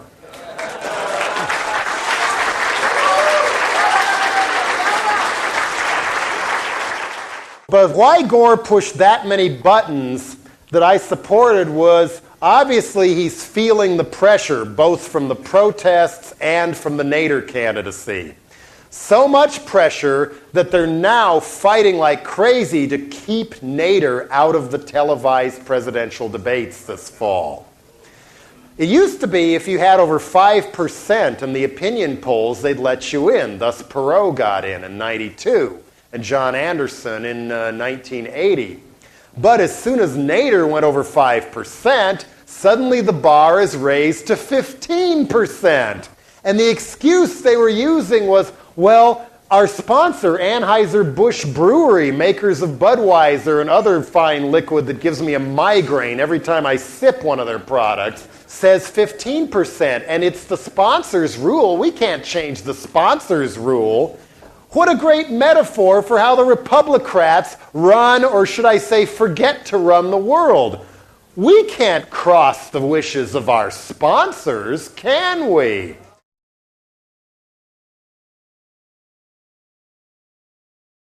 Here we are at the gates of the great and powerful Oz, and we have come for your children. We are the real politically incorrect. Our lives are not charmed. We work for a living. When was the last time you admitted we even exist? Roseanne? Taxi? Sanford and Son? Jerry Springer. Our kids are not Gap kids. Our young people are not teenage witches. Nor are they clueless to the fact that they neither have nor want anything in common with Dawson's Creek, Popular, or Spoiled White Rich Babies 90210.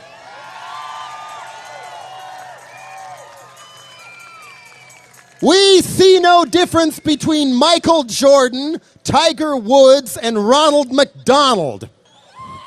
We will not knuckle under to your devious children's programming, whose sole message is to buy ever more officially overpriced merchandise and toys. And the relentless branding of little kids to the point where they're teased and ostracized at school because the logo on their shirt don't match the logo on their shoes. Or worse yet, their mama can't afford those expensive Tommy brand name clothes in the first place.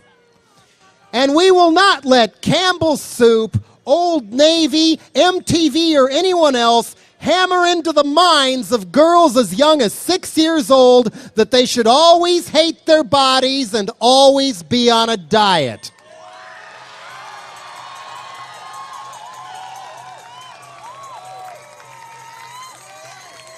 The people own the airwaves, remember? The lifestyles of the rich and famous can kiss our funky booty hole. We have nothing in common with Mad About You, bulimic Barbie doll pop stars, or those nauseating yuppies on Friends. Our friends have never seen the inside of a Manhattan apartment that big, have you?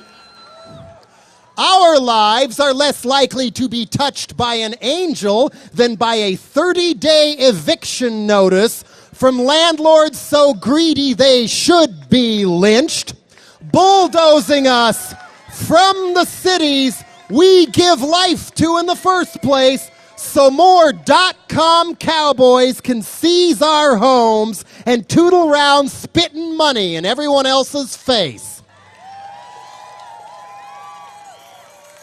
We don't care who wins on Survivor. We care about surviving corporate-sponsored global warming and an ozone turned into Swiss cheese that you won't even admit is a problem. We don't care who's porking whom on Melrose Place or even in the West Wing. We know the real scandals include 4 out of 5 Americans deliberately locked out of your mirage of an economic boom.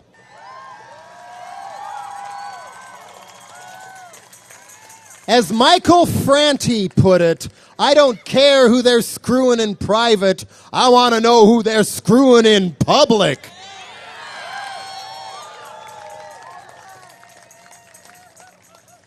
ER. Chicago Hope. Gosh, I'm so touched. What about all the people turned away from real ERs and can't see a doctor at all because they can't afford no insurance? We know real world is not the real world. I recently met a woman named Irene McGee who quit this show and said not even the house was real. The fridges were all filled to the brim with Vlasic pickles, delivered daily by the crate load along with gallons of Nantucket nectar. If she drank anything else, the crew took it from her hand and made sure the Nantucket nectar label was facing the camera instead. When she walked out, another guy in the cast of Real World hit her, and the camera crew did nothing. Who cares if she's in danger? We're out scooping Jerry Springer. When she spoke out, MTV sued her. And Entertainment Weekly rated Irene getting smash-mouthed the 47th most interesting event on TV that whole year. Come on, MTV. Far as I'm concerned, Beavis and Butthead and Dora are the only good things you ever did. But can't you think of a better way to raise audience awareness of domestic violence than to make it look cool? Home improvement. How about it? Throw the TV out the window. No, not quite. We don't hate the media. We've become the media. What responsible use of the internet, pirate radio and micropower, punk and hip-hop nation, independent music, publishing, film, and now television have accomplished so far is only the tip of the iceberg. Or is it a mushroom cloud? More and more often, the camcorder truth jihad will catch you beating innocent people for marching peacefully or driving while black. Illuminate your blowjobs not from interns but from money bags. They make cameras small as grasshoppers now, and they will slip inside your prisons, toxic dumps and sweatshops, all the way up to your boardrooms. We will bring people together against your whole goddamn agenda because you have given Earth's life forms nowhere else to go.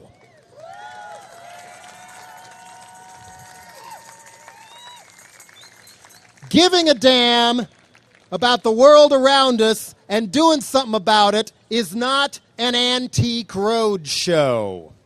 We demand fair and more accurate, balanced news coverage. Real people with real lives in your dramas and on your talk shows. And if we don't get it, we'll make it ourselves. We know we can do better than you. And as King George W. Bush II once said, we will.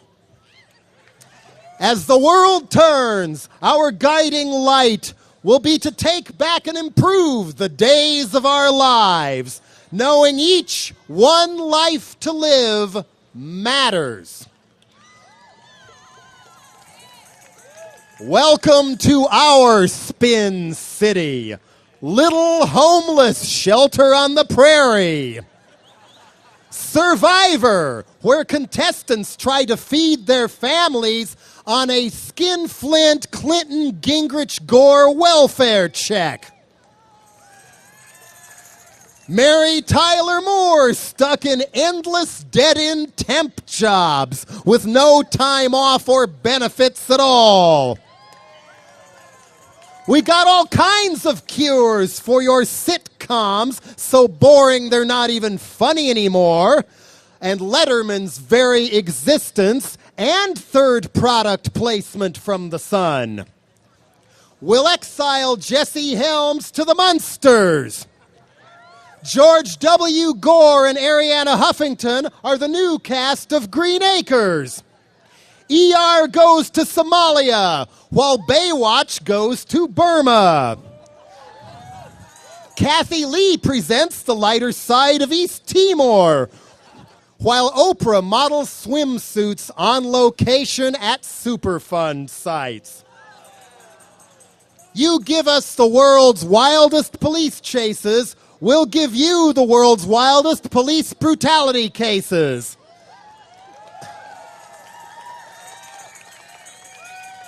Nash Bridges finally busts Willie Brown. Cigarette Man in the X-Files turns out to be Dianne Feinstein. And behind the scenes, the cause of it all is Paul from the Diamond Center. Our idea of the world's funniest home videos is the Fortune 500 sinking into the sea. You push game shows called Greed and Who Wants to Be a Millionaire. How about Who Wants to Jail a Millionaire?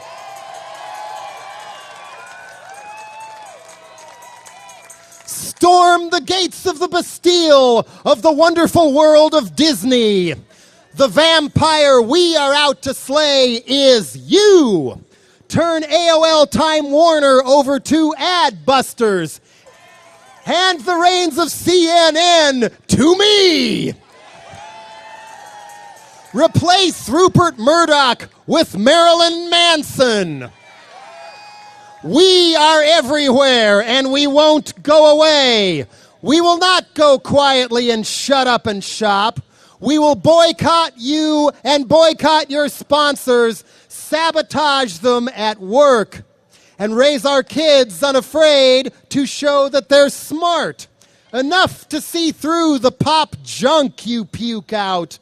not an icon to stir them, even Mickey Mouse. Earth, the final conflict. Corporations versus life itself. And time is running out. But we're not running, are we? To the Hilton, where the National Association of Lousy Broadcasters is trashing Marconi's name by giving out Marconi Awards as we speak. Charge! Peace.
All right, cell phones for a second.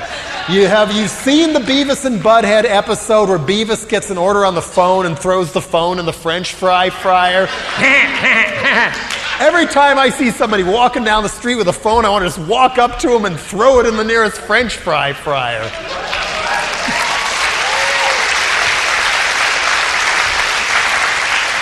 Or imagine a day of protest against cell phone people, especially the ones who drive bad in their SUVs as a result.